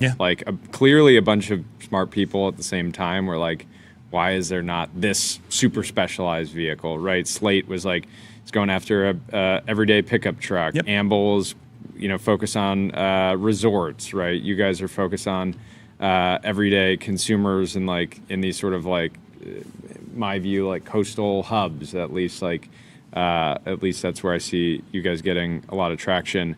But what is it snowballing now? Should we expect a lot more vehicles? Is there some is it just the advancements of batteries and declining costs? What do you think is driving it? Yeah, I think it's really interesting when consumer behavior changes in such a major way, right? Especially around cars. And in a lot of ways, I think the American love affair with the car is dying. Everything's too expensive. And increasingly too, we're re-urbanizing, and even in places when sorry, I was gonna hit the boo button. There we go. Yeah. No. I think you're right, and the one some. Even you can see manufacturers now. All the cars started looking the same 10 years ago. Less and less was nobody goes and they're oh, I need a new daily, I'm going to get a yellow car, right? Whereas historically, somebody would be I need a new car, I'm going to get a yellow Volkswagen Beetle or something like that. And now it's all converging around the Model 3 format, right? Or even John was complaining the other day because he's in the market for a Tesla, and he's I wish that they still made the S. That's the one I want. Or a convertible, or a full-size SUV. It feels like there's it's almost like a barbell effect. They're in the heyday of the love affair with the American car. It was you got one car that was an expression of everything you needed. So maybe 4 doors, but also some power and a supercharged V8. But now the standard pod that just takes you to work is so bland and standard that maybe there's room for a second car that is just completely on the other side of the barbell. Yeah, and I think for us, there's a lot of variables here to how we think about this, and a large part of this is how do you almost ball out on a budget. Our cars are our fashion, and they reflect who we are. Yeah. But today, if you want to buy a new car, that's cool. That's out of reach for the majority of people. Sure. And so that's part of what we're trying to provide here, and make it, from design, but also add a lot of function that supports kind of the lifestyles that we live today. Because we are living closer to home, today, and so I think that's a large impact as well. Do you think this can slot in? It says $15,000 estimated MSRP for 4 seats, top speed 25 miles an hour, 100 miles of range per charge. I'm going to test the top speed. I'll be the one to decide what the top speed of the chip is. That does feel like it would be, if you are truly a budget conscious buyer who's looking for a commuter, $15,000, you'd go with like used Honda Civic instead of this. But is there something where the math actually does work out with more charging places where this does become a commuter? Because 25 miles an hour is just like too slow for anyone who's hopping on the freeway for a daily commute, right? Sure, but we're in LA, right? If we've driven this thing. That's so sad. But that is like the future. Like the traffic's so bad. Yeah, you really do go 25 miles an hour a lot. I mean, I think he's just saying like you can have, like very easily in LA you can just stay off of freeways. Sure. And it's not even necessarily slower. Yeah. No, that's right. Well, yeah, and that's the thing. It's like if you're, it's 5:30 on a Wednesday, right? Yeah. And you're coming from downtown back to Venice, like you can be in a car that can do 0 to 60 in 2.5 seconds sitting on the 10, but you're still going to get there in the same amount of time. It's going to be a lot more fun. Such a funny scenario being on you're like betting that there's going to be wall-to-wall traffic, and then you get your chip out on the freeway, and you're like, whoa, like... Yeah, a lot less traffic than I was expecting. Forgot it was the World Cup and there's no one on the road. But yeah, for us, like it's like the ICP that we're really focused on is like I built this for myself. Like I like to say that like golf carts like escaped golf communities during the pandemic, and the growth area has been like young families in Sunbelt regions. And so for me, I live in Miami. I live in Edgewater, basically downtown area. I'm not going to put my kids into a golf cart. It's not safe, but I like the idea. Sure. This is built to facilitate that. And so that's kind of where we're starting in terms of the function, the price point. Yeah, and the golf cart companies have been so asleep at the wheel. Like when it comes to customization, it's like, oh, you want to customize your cart? You want to order this cart? And it's like you have one thing that you can decide, and it's the color, and there's like 6 options, right? And you can't really change much of anything. And I went down. I was excited to see you guys come up and Amble and some of these other companies, because I was like, I've just talked to all these legacy manufacturers, and they clearly don't care to try to innovate or try to allow this like specialization, customization, and for a car like this, which is like this like weekend. This like weekend vehicle, you want it to be like really expressive and fun, because you're not thinking, I'm going to just be like driving to the office and parking and coming back. It's like it is the place that you want to express yourself. Paul Graham had this back and forth with the creator of Friend, Avi Schiffman, who's working on an AI device. And the question was, how do you counterposition against Apple? If you come up with a new electronic device, a consumer electronic device, Apple's going to do what they did to Pebble with the Apple Watch, where they launched something with the Apple design language. And Paul Graham's advice was, do something so bold with your design and your aesthetic that Apple can't copy you. And this feels like a little bit of this. This feels like very antithetical to what other car companies are doing, such that you could not be fast followed, even if the technology is on the same supply chain loosely. This would be such a brand change for most car companies. They couldn't jump in. Is that conscious? Is that accidental? What's the thought behind all of the customization? I don't know. I think Ferrari might have knocked on with the Luce a little bit. They might have gotten a little inspired with the Luce. Been like, hey, chip looks pretty good. We should make it. No, it's. You're gonna chop the top on that thing. Anyway. Yeah, I mean, I think Apple tried. They missed. Oh yeah, the car. Right, they missed. No, they're coming back, right? Aren't they announcing they're deploying Apple Maps into the Ford. Well, and then they're also launching like a livery for like a hypercar or like a Le Mans car. Yeah. Doesn't count. Yeah, and you had that, and like Ford had a product in this category like 25 years ago. Really? The Ford Think. There's one that like actually like is around Venice all the time still, and like. Interesting. But these guys are like, you look at all of these companies, and like they're all tied to products, I think, that are huge money makers, but like create problems for innovation there, right, for them. And so this is an area where it'll be like very hard for them to come in and innovate and think about it. And you have to approach engineering differently. You have to approach sales differently and marketing. Like frankly, like in a lot of ways, I think of us more like a sneaker and culture company than I do about like a car company, in the way that we are selling, marketing, engaging our community, et cetera. And I think that's gonna be really hard for anybody certainly any of the incumbents to do today. For sure. Yeah. Should we go check it out? Yeah, we got to go check it out. Tyler, what was that car that I was showing you earlier today? The 1991. We got to pull that up at some point. But I want your reaction to that car because it's a fantastic one. But let's go take a look at the actual vehicle. You brought it here today. Yeah. Let's go see. Let's do it. Do we have everything set up? Are we good to go? You got the camera? Okay, we're gonna switch over so we can go take a tour of a real chip motor. And you got me on the lav. Thank you for coming along with us, Jordy. Want to hop up? Take us through it. Where are we going? Right out here. Let's see.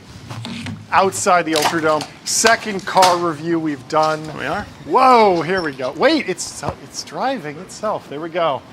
What's up, Chip? Hey, I'm Chip. Look at this thing. Hey, Jordy. Hey, John. This is Good to amazing. see you. It's a lot taller than I thought it would be. Wow. Yeah, it's like golf carts are actually really tall. So Yeah. the typical golf cart that people have is actually like taller than every single trim of an F-150. Sure. And so what happens here is there's a couple things. So you actually want the deck here and your safety structure to be tall because you need to interact with trucks on the road. Yeah. But also, while this looks big, it's a very efficiently packaged size. It's 4 feet 11 wide. It's about 30.5 feet long. Yeah. And we've designed this. You'll notice, like you're sitting at like a dining room table, basically, right? Yeah. You're not going to be in this thing typically for more than 45 minutes. Sure. So we want to create something that's really comfortable and that's going to actually have a ton of space. And so, actually, in production here, we're moving the second row back a bit. And everything is going to enable. For me, I still have 2 kids in rear-facing car seats that fit in here well, and so. The design exercise started from the inside out. There's a boxiness to it that's necessary because for us, function does drive form. Yeah. And we also leaned into it because I don't want people to look at this and think that it's a car that can go 60 miles an hour, right? Yeah. And so the funkiness is something that we've embraced. Yeah, it feels to me out of the Pixar universe. Yeah. Yeah. That was intentional? Yeah, for me, I grew up going to Disney World and I really I grew up at the world of tomorrow and I love kind of the future that the Jetsons created, and we've leaned into a little bit of this kind of retro, kind of futuristic aesthetic because I want to see this positive vision of the future come true. It feels increasingly like we're maybe headed toward a Blade Runner future, and that's not what I want to see. Yeah, no, I like that. What was the process for actually building this one? Because obviously this is sort of hand built at this point. This is hand built. Yep. How much of the supply chain are you building on something as a demo unit? Are you using something else as a platform?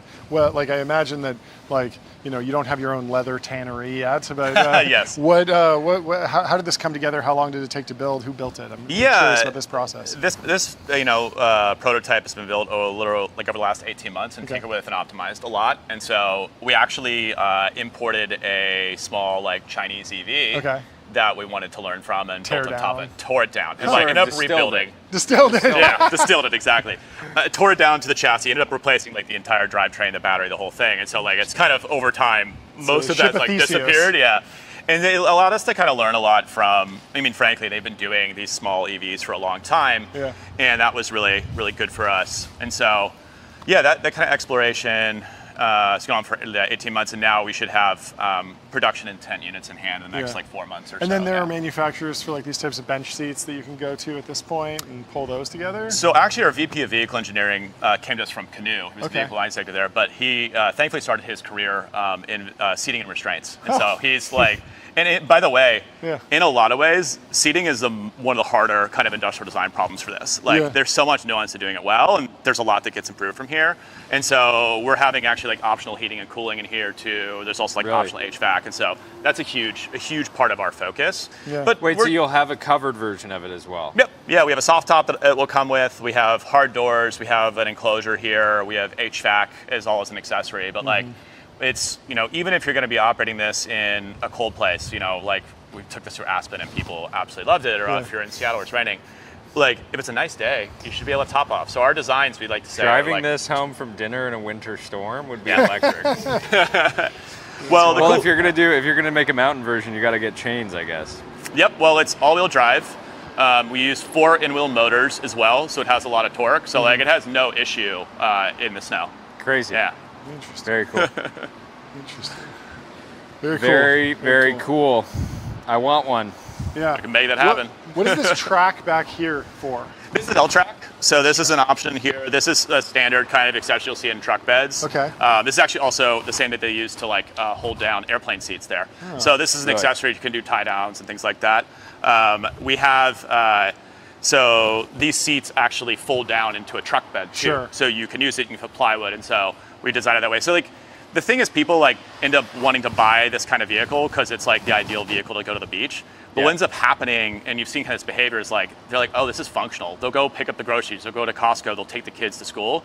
And we want to take that kind of feeling of a vehicle that really empowers you and feels very light and turn it up to 11. And so it's a Swiss Army knife that you can do, and you can pick and choose what you want. If you're a surfer, you can have your surfboard rack here. We'll have a hand shower for getting sand off, and just go heavily into that accessory ecosystem. Yeah, that's cool. It's a great way to differentiate. Yeah. What does it take to keep this thing street legal? It feels like right on the fringe, right on the edge. You have mirrors but no doors. What else is the bare minimum to make sure that you're always street legal? Yeah, so the category that we're currently operating in is called a low-speed vehicle. That's what a street legal golf cart is. It's FMVSS 500. Okay. You have to limit. That's because of the top. You have to cap the top speed. Top speed, yep. And you can drive on roads 35 miles per hour and under. So you can ride on, basically every surface road here in Los Angeles you can go on. Wow. And then, you have to have seat belts. You have to follow lighting requirements. You have to have a backup camera and things like that. But frankly, we actually think that the category is severely underregulated. Golf carts are death traps, and there's a lot of really, really bad stories that you hear. Yeah, of course. And for us, we're doing a lot to not only exceed but push the boundaries here. And so for us, we're designing this for a crash at the appropriate speed that we're operating at. We're putting in features that we're going to be deploying for active safety, leveraging the cameras and everything else that we have in there too. So underregulated. Yeah. It's going to be opening up the Chip Washington office soon and pushing for total and complete lockdown. This is basically a one-of-one. Yeah. Is it street legal? Did you have to tow it here? Can you get something like this approved provisionally for a demo drive so that you can test it on streets, or is this something that you have to go through a whole process and they all have to be street legal before? No, this is street legal, and we've registered it. Yeah, there's a custom build there that we've been able to do. We typically tow it when we come from West LA to here. Just we can drive it. Yeah. But makes sense. I don't like to think about how much this vehicle is worth because we can't get insured for the value or anything. As a startup with a prototype. Yeah, you will not find an underwriter. So we take good care of it. I love it. Thank you so much. I mean, it's impressive how solid it feels, even as a prototype. Yeah. It feels ready to ship. We'd love to get you guys, later. We can take it for a drive. Can't wait. Absolutely. Dude, thanks for coming is there by. anything we can see in here? Is this open or? Not right now. Here, this is the party in the front, okay. but we have a little bit of wiring we've got cleaned up there right now. But that's where you'll see the TV in the front here. Yeah. And then it has going to have a huge space that you're going to fit. But you got miniaturized stuff. Yeah, exactly. And we have, my goal is I need to have a double stroller that will fit in there that I can keep in here at all times. Yeah. Very cool. No, I love it. Well, thank you so much. Thank you. Jordy, incredible. Else? No, this is amazing. Yeah. Awesome progress. Thank you so much for showing it to us. Appreciate it. Yeah. Thanks for coming by. by. Thanks for having the show. Have a great day. Cheers, guys. Very cool. See ya. Oh, that's good. Goodbye. Friendly little guy. Friendly.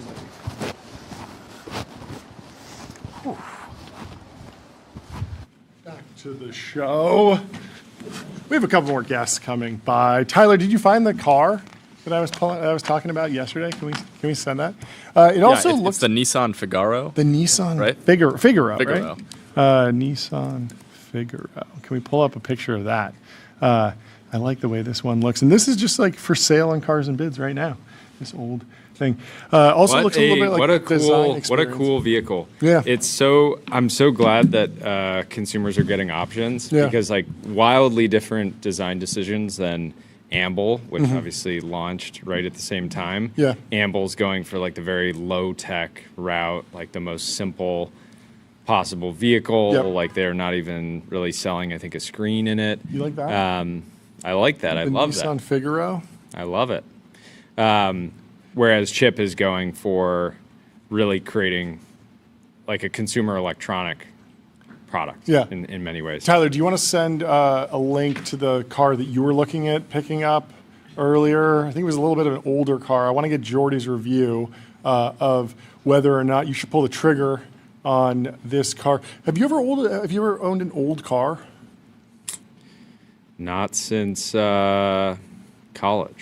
Because, what do they call it? Vintage or retro? I don't know. You go further back. Classic? It's really a classic car. Yeah, so if we can pull this up, this is from early 20th century, 1922 Chevrolet. Oh, it's pre-war? Yeah. I thought you were going post-war. post-war. There's a few options. Tyler's thinking about getting Yeah, that. Jordan, what do you think of this? Whoa. Don't you think this is... I mean, but why not just go for something horse-drawn? Like, if you're going to go this far back, why not go 20 years prior and go horse-drawn? Who would have thought that this commuter? car would be put out of business by horses? Because, if you're going to go... A horse is less maintenance than this thing. It's over for the... What is this, Model A, Model T? Something like that? Well, it's not Ford, so... Oh, it's not Ford? Okay. Chevrolet. 490 Touring is what it's called. Touring. I mean, they kind of nailed the design. It's beautiful. They made the perfect car, and then ever since then, we've been trying to get back to this. Yeah. I think it's wildly illegal to design a car like this. I don't think you could, even if you modernized everything. Yeah, we don't even know how. We don't know how. But we do know how to tell you about MongoDB. What's the only thing faster than the AI market? Your business on MongoDB. Don't just build AI. Own the data platform that powers it. Adam Hunt, researcher at Cambridge University, has a PhD in evolutionary psychiatry. He said he's recently flipped from being bullish to bearish about AI. He says he's updating his bearishness to be more solidly bearish. Early thoughts and his reasoning laid out here. It turns out if you keep training and scaling the models more, they develop broad new capabilities and lots of domains thesis was wrong. Sorry, Demis. The recent batch of models haven't gotten more general. They've gotten less general. This is the most obvious fact that their language outputs have gotten much worse in comparison to, e.g., O3. If they were gaining generalist capacities, we would expect them to be describing their work in ever more graceful and comprehensive prose.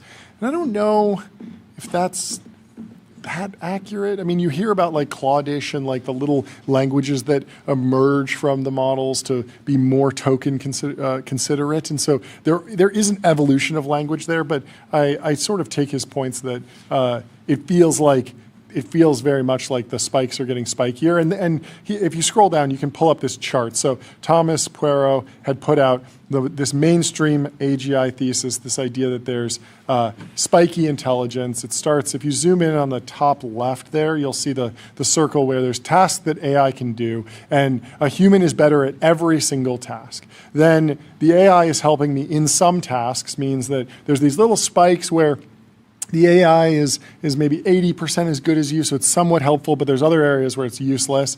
Then all of a sudden, you scroll over and the AI has a jagged frontier. Sometimes it's amazing, sometimes it's dumb. And then the final stage is, wow, the AI is unbelievably intelligent, but for some reason it fails at X. And then AGI is when it's still spiky, but every possible point on that blurry blob is beyond the human capabilities. And so it is generally intelligent, even while remaining spiky. Now, if you scroll down, this individual has a different story that he is playing out. AI is a fun toy that is helping me do some tasks, has a jagged frontier. But then if you go over, he's saying you're going to get crazy, crazy spikes while the actual frontier broadly sort of stays within that human circle. And then at the final stage, you have this like extreme strength in a few domains like coding and math, but it's weaker in many other areas. And he claims that through the process of optimizing for coding and cybersecurity in these specific business use cases, you might actually shrink the broad capabilities. But Tyler over there thinks he knows better than the PhD in evolutionary psychiatry from Cambridge University. No, we were debating this earlier. But give me your pushback, because you think that this is maybe too soon to call this, or not exactly. I'm not saying that it's like not correct, but like I think if we want to like make models really good at language or common sense or social reasoning, like it seems pretty clear to me that like right now we could do that if we wanted. Yeah. Like all of the recent advancements are because like we like want a really good coding model, so we can make the model like really good at coding. Yes. And it's not clear that like it's impossible to make maybe it's true that the methods we're using right now to make models better don't apply like equally to all kind of types of capabilities. But there's a reason that like the models aren't really good at social reasoning right now. It's because like it seems like social reasoning is not that valuable for the models.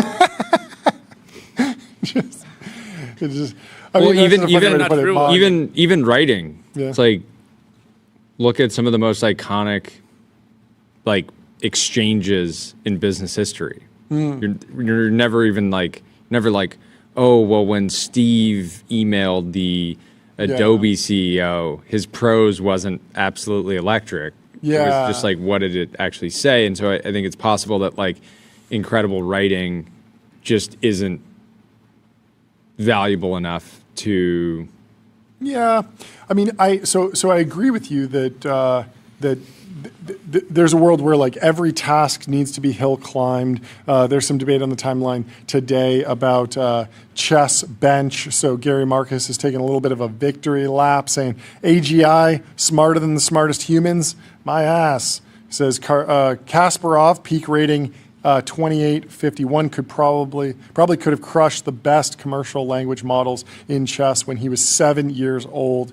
And so this graph of chess bench shows that GPT 5.5, Gemini 3.1 Pro, Preview are all around just north of 1,000 ELO, which is still impressive. It's crazy, but it's not by any means superhuman. But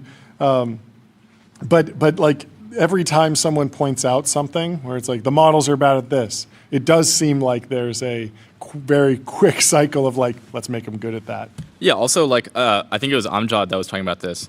He basically took an LM and he said like, help me make a chess bot, and then it was like became superhuman. So like if the model can just do the thing, like maybe is it the model doing it, or is it the model writing code that then does the thing? It's kind of the same thing. Yeah. Yeah, I mean, at a certain it's using point, tools to. Well, then at a certain point, a really good model would just be like, I'm going to go download Stockfish and just run the actual chess engine. Like, I don't need. Yeah, I mean that seems fine to me. I don't. I just think that when people say the model is generally intelligent, they're hoping that it's just like a natural. Like they're implying that chess is like indicative of some other cognitive ability, right? Because clearly the chess is not the actual thing that matters, because the chess can just download Stockfish. Yeah. I don't know. Anyway, fun stuff. Let me tell you about Codex. Codex is a powerful workspace for getting work done with AI agents. Whether you're writing code, analyzing data, creating content, or automating business workflows, Codex helps you move projects forward from start to finish. I really like the dog one. It's great. Anyway, we've been keeping Stanley Tang from DoorDash waiting for far too long. He's the co-founder and chief product officer. Stanley, welcome back to the show. How are you doing? Hey, how are you, John, Jordy? Great to see you. Yeah, I can see you. I want to get the update. I want to get the news. On a big day. I also want to know your take on this idea. I don't know if you were listening, but this idea that LLMs and AI models are so incredible, and yet they're underperforming at chess on this chess bench. How are you? What is your overall frame for thinking about progress in AI, the intelligence, the spikiness of these models? Because I imagine that flows through what you will do with a harness or with a new initiative, and what you will just wait for the model to naturally get better at. Yeah, I mean, I feel like we're going through one of the most exciting phases in kind of the tech industry. I think AI is going to be huge. I think the models are only going to keep getting better and better. I mean, I spent a lot of time thinking through how do you apply AI, not just in the LLM world, but seeing all the stuff that's coming out of the AI LLM world and bringing that to the physical world. Yeah. And I think that's probably going to be the next frontier. Yeah. Like robotics, physical AI, drones, et cetera. And honestly, like a lot of the things, the reason why you're seeing like the Waymos that are happening, the dot robots that DoorDash that we announced last year, the drone, a lot of these, it's all part of the same revolution. It's these AI models getting better and better, and the moment you sort of flip from kind of this classical heuristics approach to now this AI ML learned approach, that's when all these robotics started working too. And so I think things are just going to keep getting better and better. So I think what you see now is probably the dumbest version of what you ever see. Yeah. So give us the overview of DoorDash Air, and then I want to know how AI is accelerating the deployment of that program, how it's integrated into the actual vehicles and the drones and the business broadly. But just set the table for us on DoorDash Air. Well, we're really excited to announce DoorDash Air today. It's our in-house drone delivery program. It's the same team that's built behind DoorDash Dot, so it's built as part of our DoorDash Labs group. And I think the big milestone we announced today is that we officially got our FAA Part 135 certification. So essentially, it's our air carrier certification. It's the same certification that actually whenever you charter a corporate jet, you have to get a Part 135.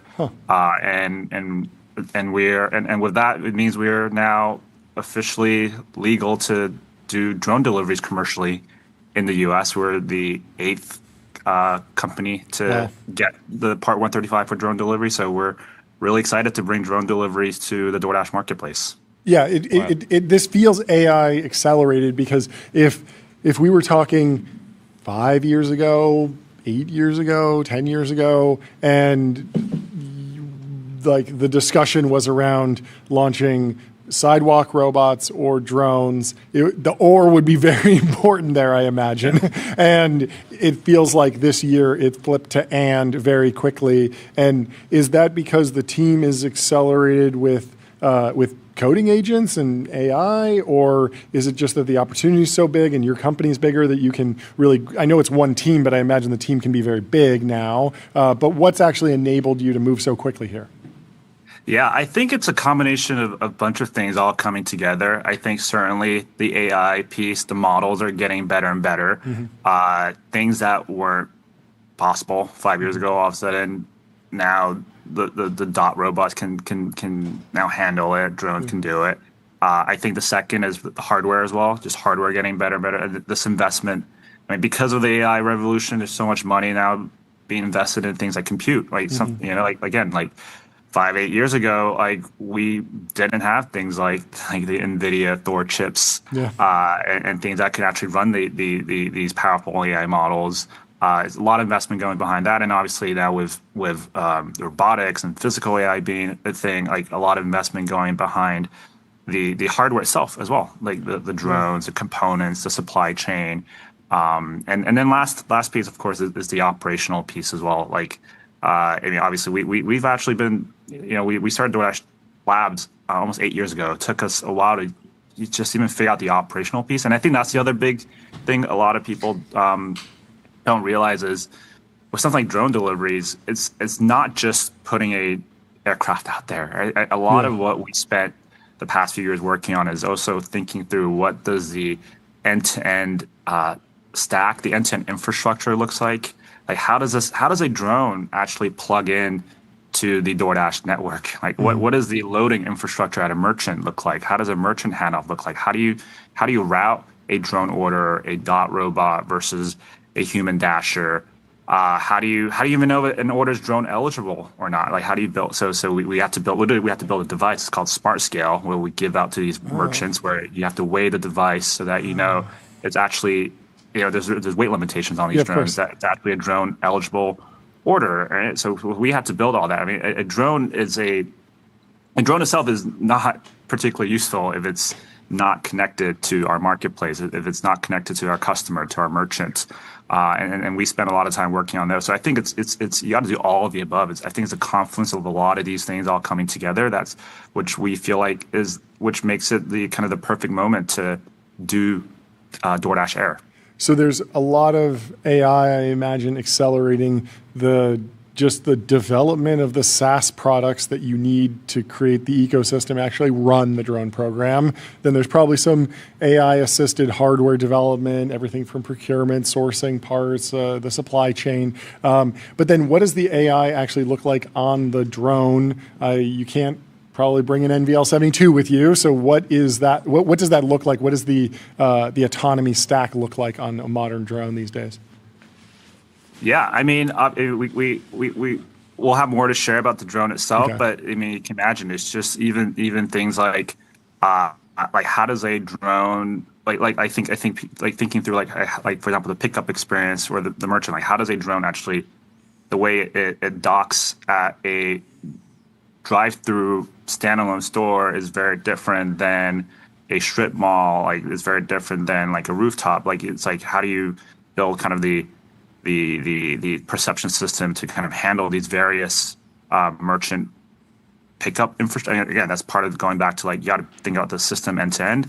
And then on the consumer side, again, it's like there's a lot of like nuances. Like how do you know like the exact coordinate to drop the package? It's not as simple as just take the lat long from Google Maps and okay, that's where you drop, because that might be over someone's like car or someone's like building, or there might be like wires or et cetera. So it's like how do you build the perception system that, and then of course like while it's actually traveling in the air, like how do you handle deconfliction with other drones? I mean, and for example, in airlines, like the way you do it is like every airline sort of has this thing called ADSB, which essentially think of it as like it's Find My Friends but for airplanes.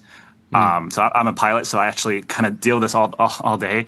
But with drones, you can't have that. So it's like so what becomes a system to do aircraft deconfliction? There's a lot of nuances that goes into building something like DoorDash Air, and again, it's not just getting a drone just to fly. That's like the easy part. It's how do you build kind of the end-to-end system, actually commercialize drone delivery, manage the fleet, handle pickup, drop-off, deconfliction, merchant loading, routing, what orders are good for drones, et cetera. It's that whole system, and that's honestly that's probably more of what we've built as part of DoorDash Air. In addition to, of course, we got to build the aircraft as well to get our FAA Part 135 certification.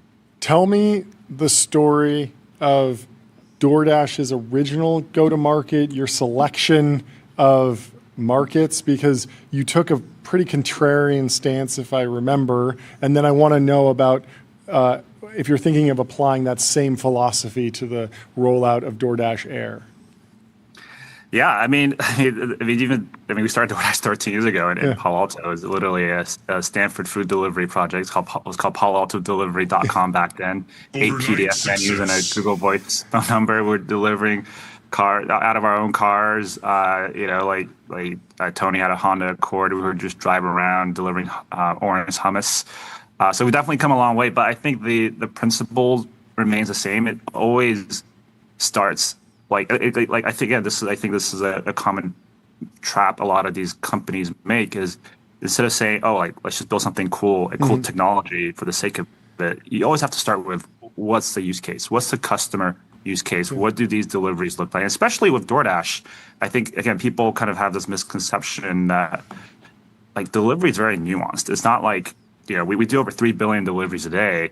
It's not like you just like all 3 billion deliveries look different. You don't just like plop a drone. But specifically, that number is so mind blowing. Yeah, it's crazy. But specifically, I seem to remember, I don't know if it was investors or just commentators, but people were saying like, it is crazy that DoorDash started in a suburb. Everyone assumed that delivery services and like Uber, for example, would start in like the highest density because it's the lowest distance to go. It worked out. What is unique about where DoorDash Air you think might be successful? Because people might say San Francisco, they're techies.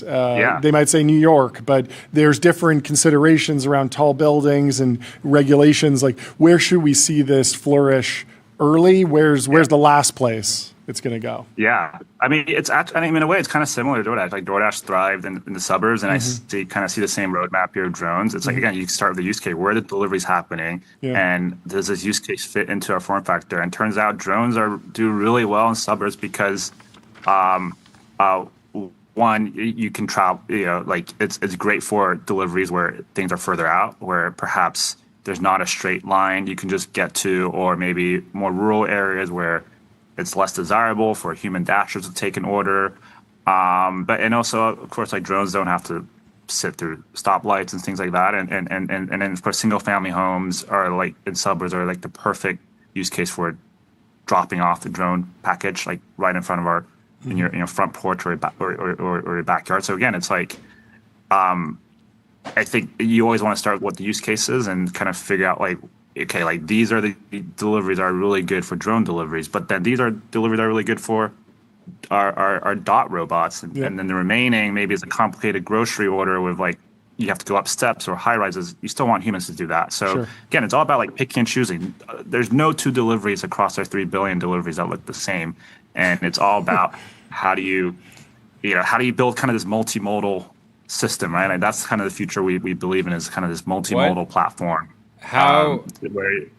What does range look like for DoorDash Air over time? Like if I have a favorite restaurant that's 30 miles away, am I going to be able to get that delivered hot?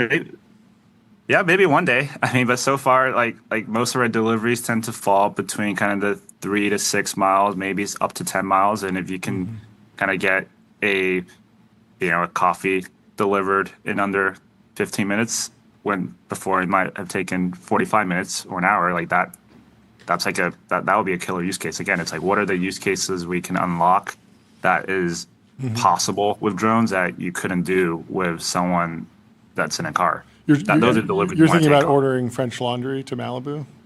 Is that what you're trying to do, Jordy? No, I'm actually looking forward to getting to the 500-mile range. Yes, exactly. Exactly. I want you to break the sound barrier. Is what I'm asking for. Over time, I'm sure you'll get there. Well, congratulations. Yeah, really, really cool. Thank you so much Great for taking update, the time to come Stanley. chat with us. Have a great rest of your day. Thanks, Congratulations. Thanks, we'll John. talk to you soon. Cheers. Goodbye. Let me tell you about CrowdStrike. Your business is AI. Their business is securing it. CrowdStrike secures AI and stops breaches. And we got Amjad Masad from Replit, the CEO, the founder. You know him. You love him. He's been on the show multiple times. And he's back. How you doing? Look at that. What we got on the shirt. Oh, looking good. Thank you. Wow. Royalty. That's vintage. That's vintage. Thank you so much for taking the time to come chat with us. My pleasure. I haven't seen you in a while. It's been way too long. I mean, we went to your office. We recorded an episode in your office. Most people don't know this probably because there's just a blank wall in the background. But we recorded an episode in your office, and we didn't actually get you on the show that day because we were just hanging out. But I'm so glad that we have you here.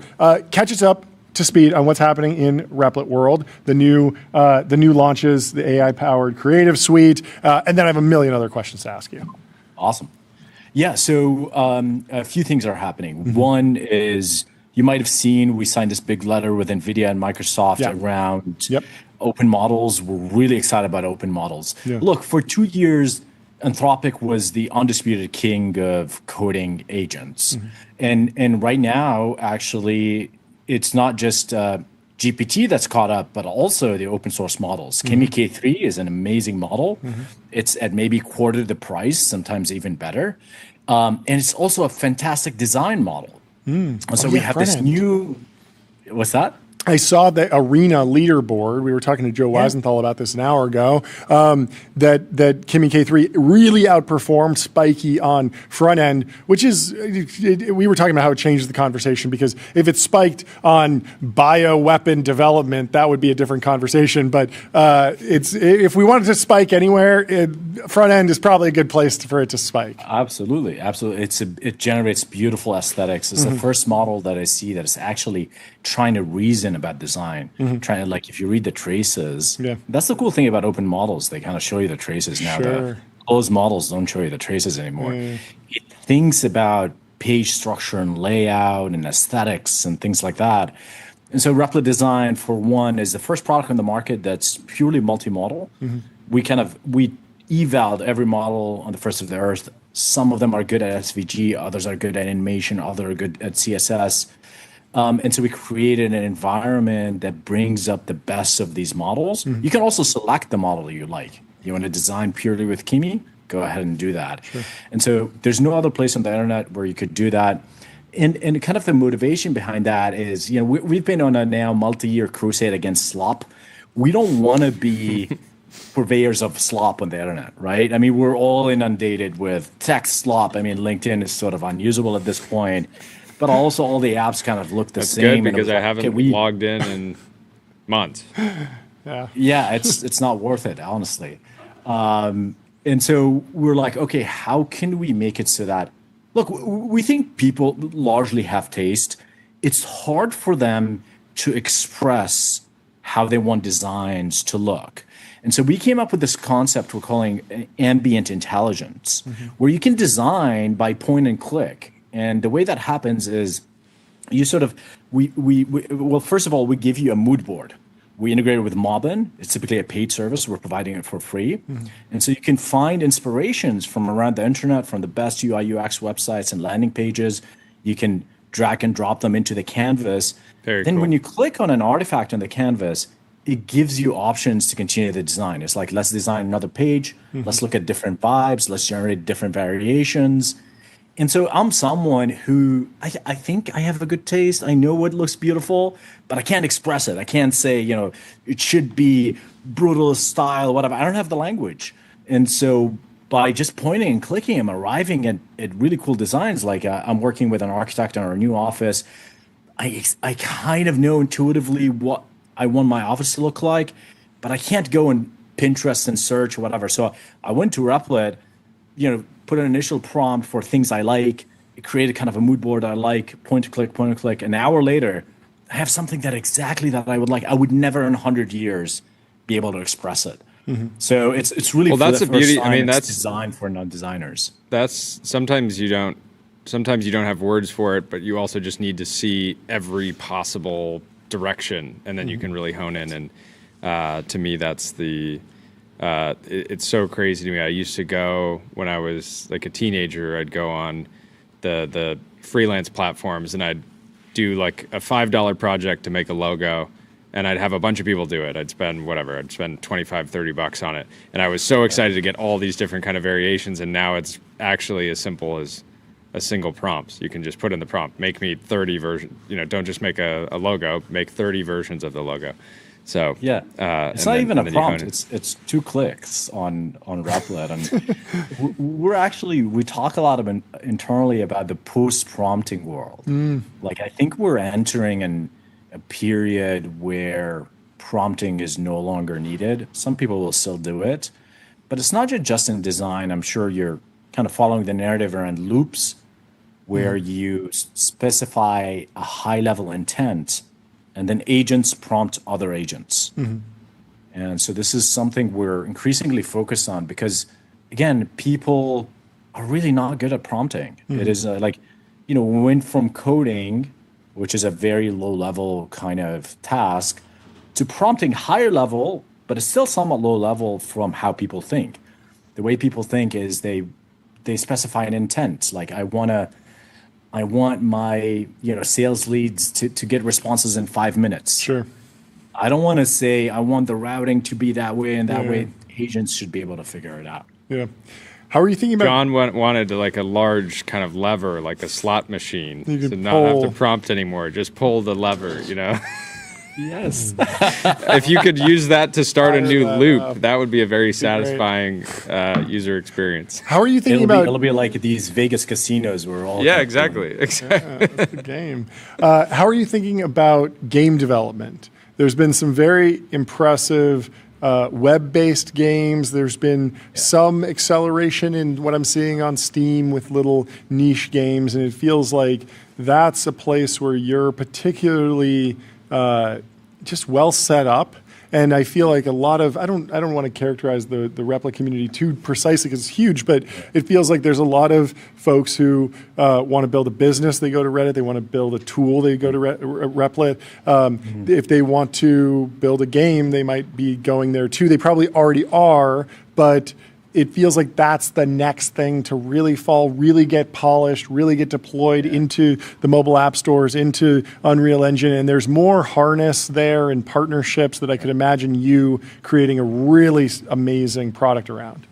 Yeah, I will say last week has been a huge week for AI for game development, right? Yep. I mean, for a long time, we actually spent some time about a year and a half ago building a game dev stack, which still exists on Replit, but it wasn't very good. The models were really bad at 3D reasoning. Sure. And I think between Kimi K3, Opus 5 now, they're starting to actually be good at 3D. Yeah. And so it's something that we're paying attention to.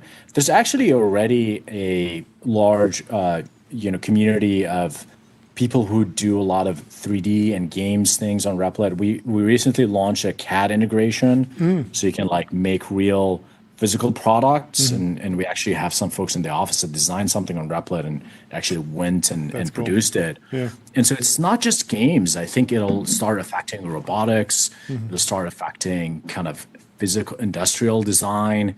And so it's a very exciting time, and we're paying attention to that. What's been the biggest source of growth for you this year?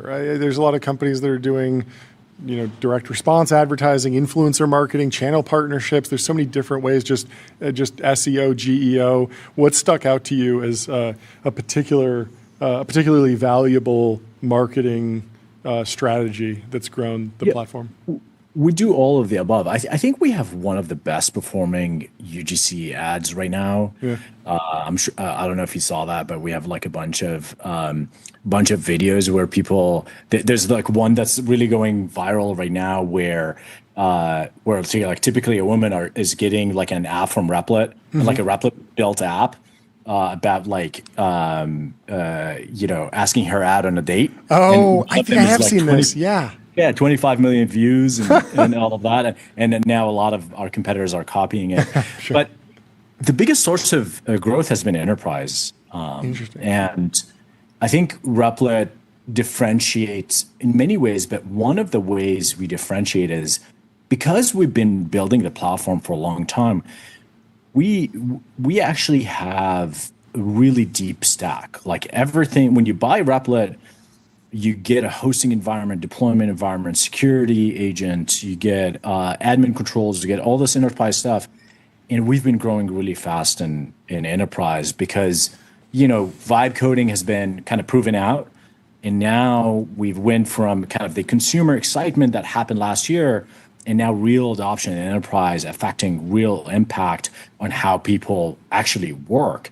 And the really cool thing is, when we talk to our enterprise customers, it's like this is the most impactful tool, more so than the CoreWorks of the world, where you're sort of like you're doing the same thing. You're sitting in Excel or whatever. It's saving you 10 minutes here, 15 minutes there.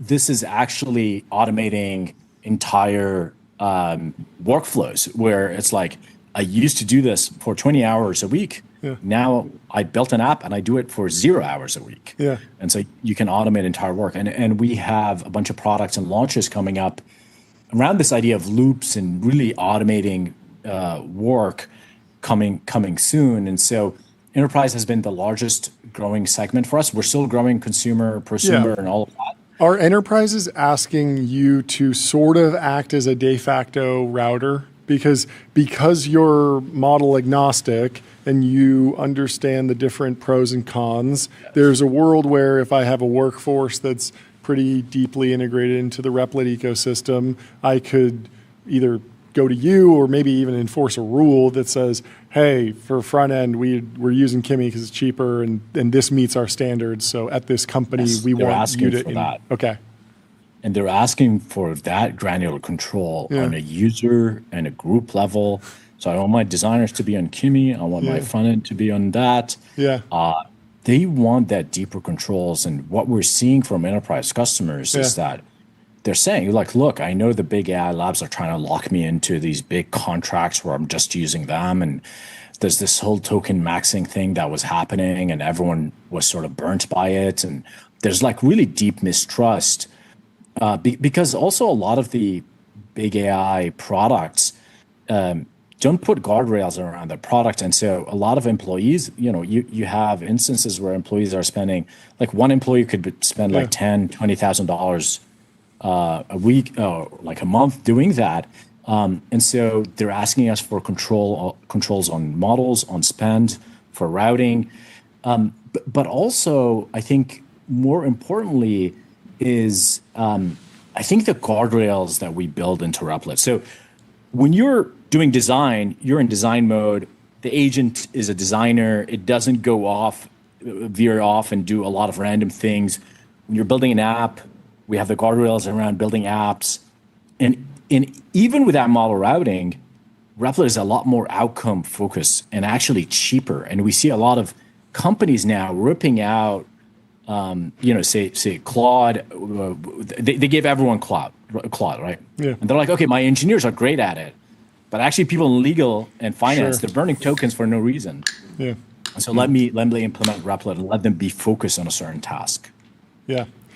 There's a remarkable story in the chat. Somebody in the chat says that 2 years ago they were $50,000 in debt. They would meet business owners at restaurants and build them products in real time with Replit, and that got them out of crushing debt. I'm sure you hear those stories all the time. White pill. Yeah, total white pill. Thank you for your service. What advice do you have for young people who are nervous about the job market, AI? How can they take advantage? Look, the AI narrative has been totally warped. Like, the politicians, just the discussion and debate in our country has been about job loss. It's been about, spend. It's been about all stuff. Stories like this, someone who was $50,000 in debt discovered Replit and got out of debt and perhaps is making more money than that. Those stories are not getting told. And I understand, negative headlines get more attention. Yeah. I think there's a perverse incentive for some of the players in the space to generate the negative headlines because you can create regulations coming out of that. And we know the story of regulatory capture that's been happening. It's a story as old as capitalism, right? And so kind of my advice to people is first of all, mindset shift. AI is incredibly empowering. Look, even for me, you could say, it's easy for you to say you've been always like a technical programmer guy. I've never trained a machine learning model. Now I'm training models with Replit. I'm going to Replit Agent. I actually trained a chess model that's on its way to become the best chess LLM model. It's actually already beating, state-of-the-art GPT models and these kind of models. And so I feel huge empowerment. And to me, it's like, fuck, there's nothing I could not do. Like, I was thinking like this math thing that's happening. I've never done math. I want to go find some proofs, It was like bio. Conjecture Max. Conjecture Max. Do you know there's this video where P. Diddy, I guess, he could not be named now, but there's this video where he closes the deal. He's on the phone. He closes the deal. He hangs up the phone. He's like, what can't you do? I can do, and he goes berserk. Yeah, it's unfortunate that that is him in the video because it's a great video. It's a great video. It's a great video, and I feel the same way with AI. It's like, what's out there? Let me go do it. It's the world is your oyster. I think that mindset is important. I love it. Well, thank you so much for coming on the show, breaking it down. Awesome to see you. Always great seeing you. Good to see you guys. Always Have crushing. a good rest Great of to your see you, day. dude. We'll talk to you soon. Goodbye. Let me tell you. Someone should use AI to take that video of he who shall not be named and put Amjad in the video. That might be worse. I don't know. Let me tell you about the New York Stock Exchange. Want to change the world? Raise capital at the New York Stock Exchange. Just do it. Your soundboard is fantastic today. We have Adam Cohen from Weave, the co-founder and CEO, coming on the show with an amazing fundraising news. Adam, how you doing? Good. We're in good spirits. We signed with Standard, so we're all happy. Behind you? What's behind you? You got a gong? Whoa, what do you got there? Whoa! The gongs are going viral. Why don't you guys hit it in unison? Matching gong. Yes. Tell us, how much did you raise? We raised $13.5 million thanks to Standard. Congratulations.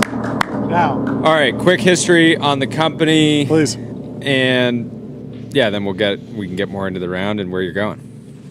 Yeah, so we started this company just under 2 years ago. We went through YC at the start of last year. The idea originally would just measure software engineering. Very quickly, this turned into measuring AI because that was kind of took over. And what we realized ahead of the curve, we've always kind of been working with the token maxers of the world, is figuring out once Opus 4.7.4a came out, people realized they didn't need the best models for every task. And specifically for coding, this is like 80% of AI spend.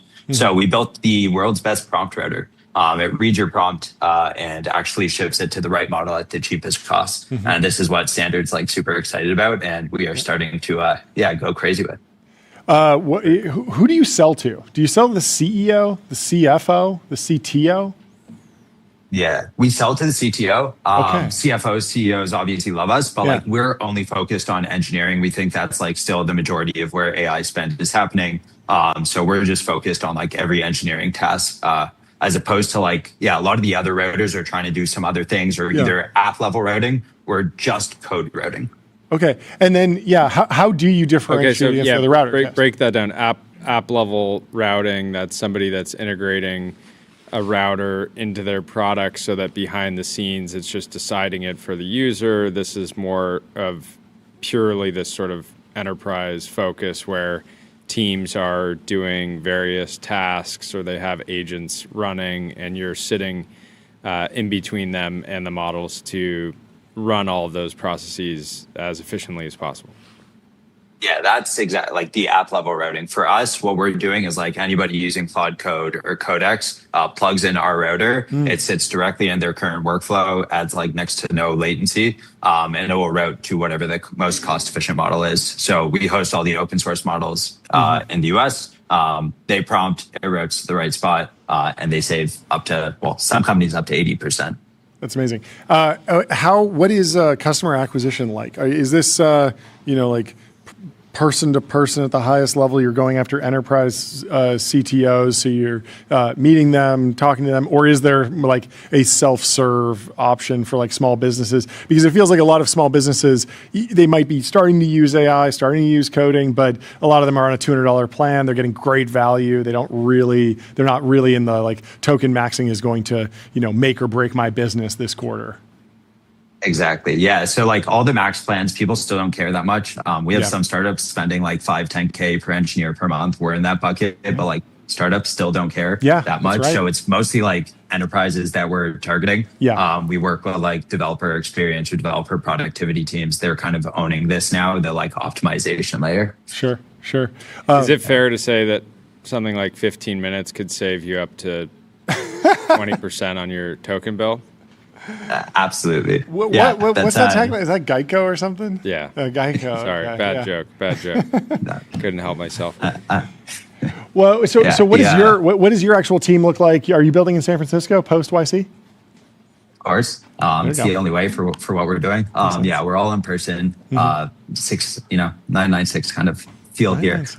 Team's really fired up. They all want to join the video, but we weren't sure how far to push this. Yeah. They could come say come say hi if they're hanging out. Why not? But what 99 is not even enough. You're not even that differentiated if you're doing 996 these days. I feel like right. There's an opportunity. There's you've got companies that are putting in 7, sometimes 8 days a week. Yeah, there you go. That's why you have to jump out of a plane to attract talent. This is the best part of the video is we've had like an influx of people that are interested. I think just because I did my fears of acting was scarier than the jumping out of a plane. Yeah, I heard one entrepreneur who said he changed manipulated time. He every day is 3 days. Because his first day goes from 6 a.m. to noon. His second day goes from noon to 6 p.m. Then he works a third day from 6 p.m. Stack that up over a day. Yeah, he's going to crush you. Or a month. Yeah. And he's not crazy for saying it. You're crazy. Anyway. Sorry. We're having too much fun. It feeling like a Friday over here. Yeah. Where are you going from here? Are you going to keep the team small? Or so there's about 16 of us. We are hiring very aggressively. We need some like incredible engineers and AEs to just scale up. We are swamped. I feel bad. Our kind of like campaign to our account executive and to our go-to-market team is death to Jerry. Jerry's our AE, and he is too busy with too many meetings. So we want to make him as tired as possible, and now we need a second. Yeah. Is there going to be like long tail demand for fine tuning of open source models from your customer base? Like if they're doing something really routine, typically that's been the domain of like the Neo labs. And I don't know if that's the right term for your company, but it feels like you could slide there over time. Is that an ambition? Absolutely. So actually, we already have like a early version of this where you can give feedback in the router to the router based on what model you're choosing, or what model it chooses. You just easily pass feedback, and it's going to learn from this. So we do this both as like a company. We have RL built in, but now we're exploring what this looks like at a per org basis. Yeah. So if the company is just printing money, they can be like, when I ask for the weather, I do want you to use the frontier intelligence for that. No, that's probably the default thing is like, people are just hammering off prompts for everything. Routing around the obvious solutions is the benefit. Makes a ton of sense. Well, congratulations. Don't break that gong all too soon. You got to warm them up. We've learned this the hard way. Every time we hit our gong, somebody comments and says, you didn't warm it up.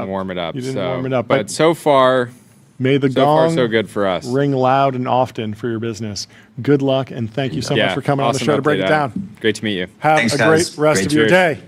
Let me tell you about Shopify. Shopify is the commerce platform that grows with your business, lets you sell in seconds online, in store, on mobile, on social, on marketplaces, and now with AI agents. Big news out of the Fed.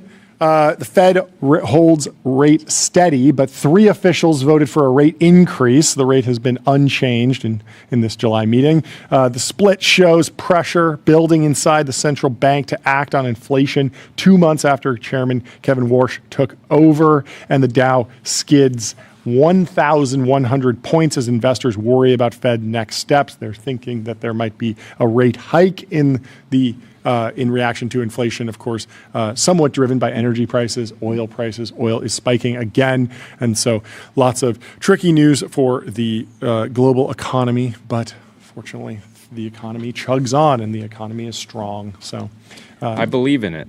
I believe in it too. Never black pill. I have faith. Dwarkesh Patel certainly not black pilling. Gavin Baker quote tweeted Dwarkesh's post that predicted lab revenues in the trillions very shortly. Gavin Baker says, I see a series of fairly wild thoughts from Dwarkesh.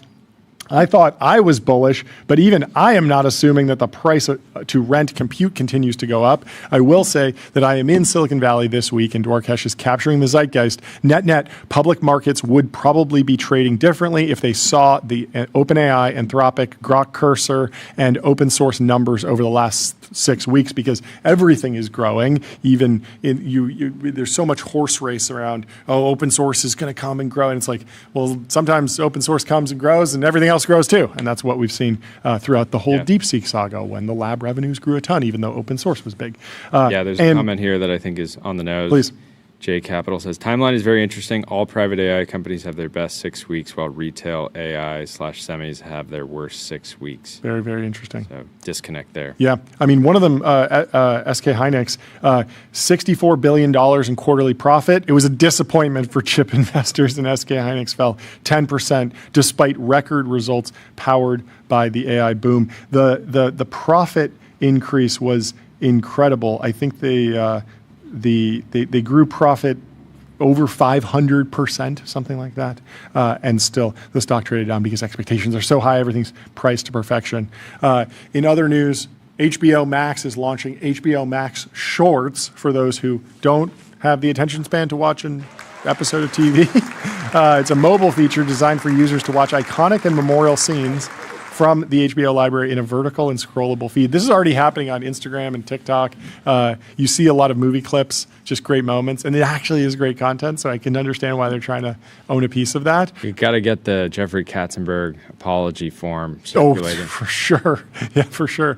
But yeah, High Yield Harry captures it pretty well. Watching society become too cooked, even to watch a TV episode. And this is from Idiocracy, Mike Judge's, one of his best works. The creator of HBO's Silicon Valley, actually, who will now be available in short form because you will be able to watch short clips from HBO Silicon Valley on HBO Max Shorts. You'll be able to see the I don't know, all the iconic moments from Silicon Valley when they're hanging out on the roof of Google, or whatever the Google equivalent is, Gavin Belson's company. Anyway, thank you so much for tuning into TBPN. We will see you tomorrow at 11 a.m. Pacific. Leave us 5 stars on Apple Podcasts and Spotify. And sign up for our newsletter at tbpn.com. We'll see you tomorrow. Love you. Goodbye. That's the outro. Goodbye.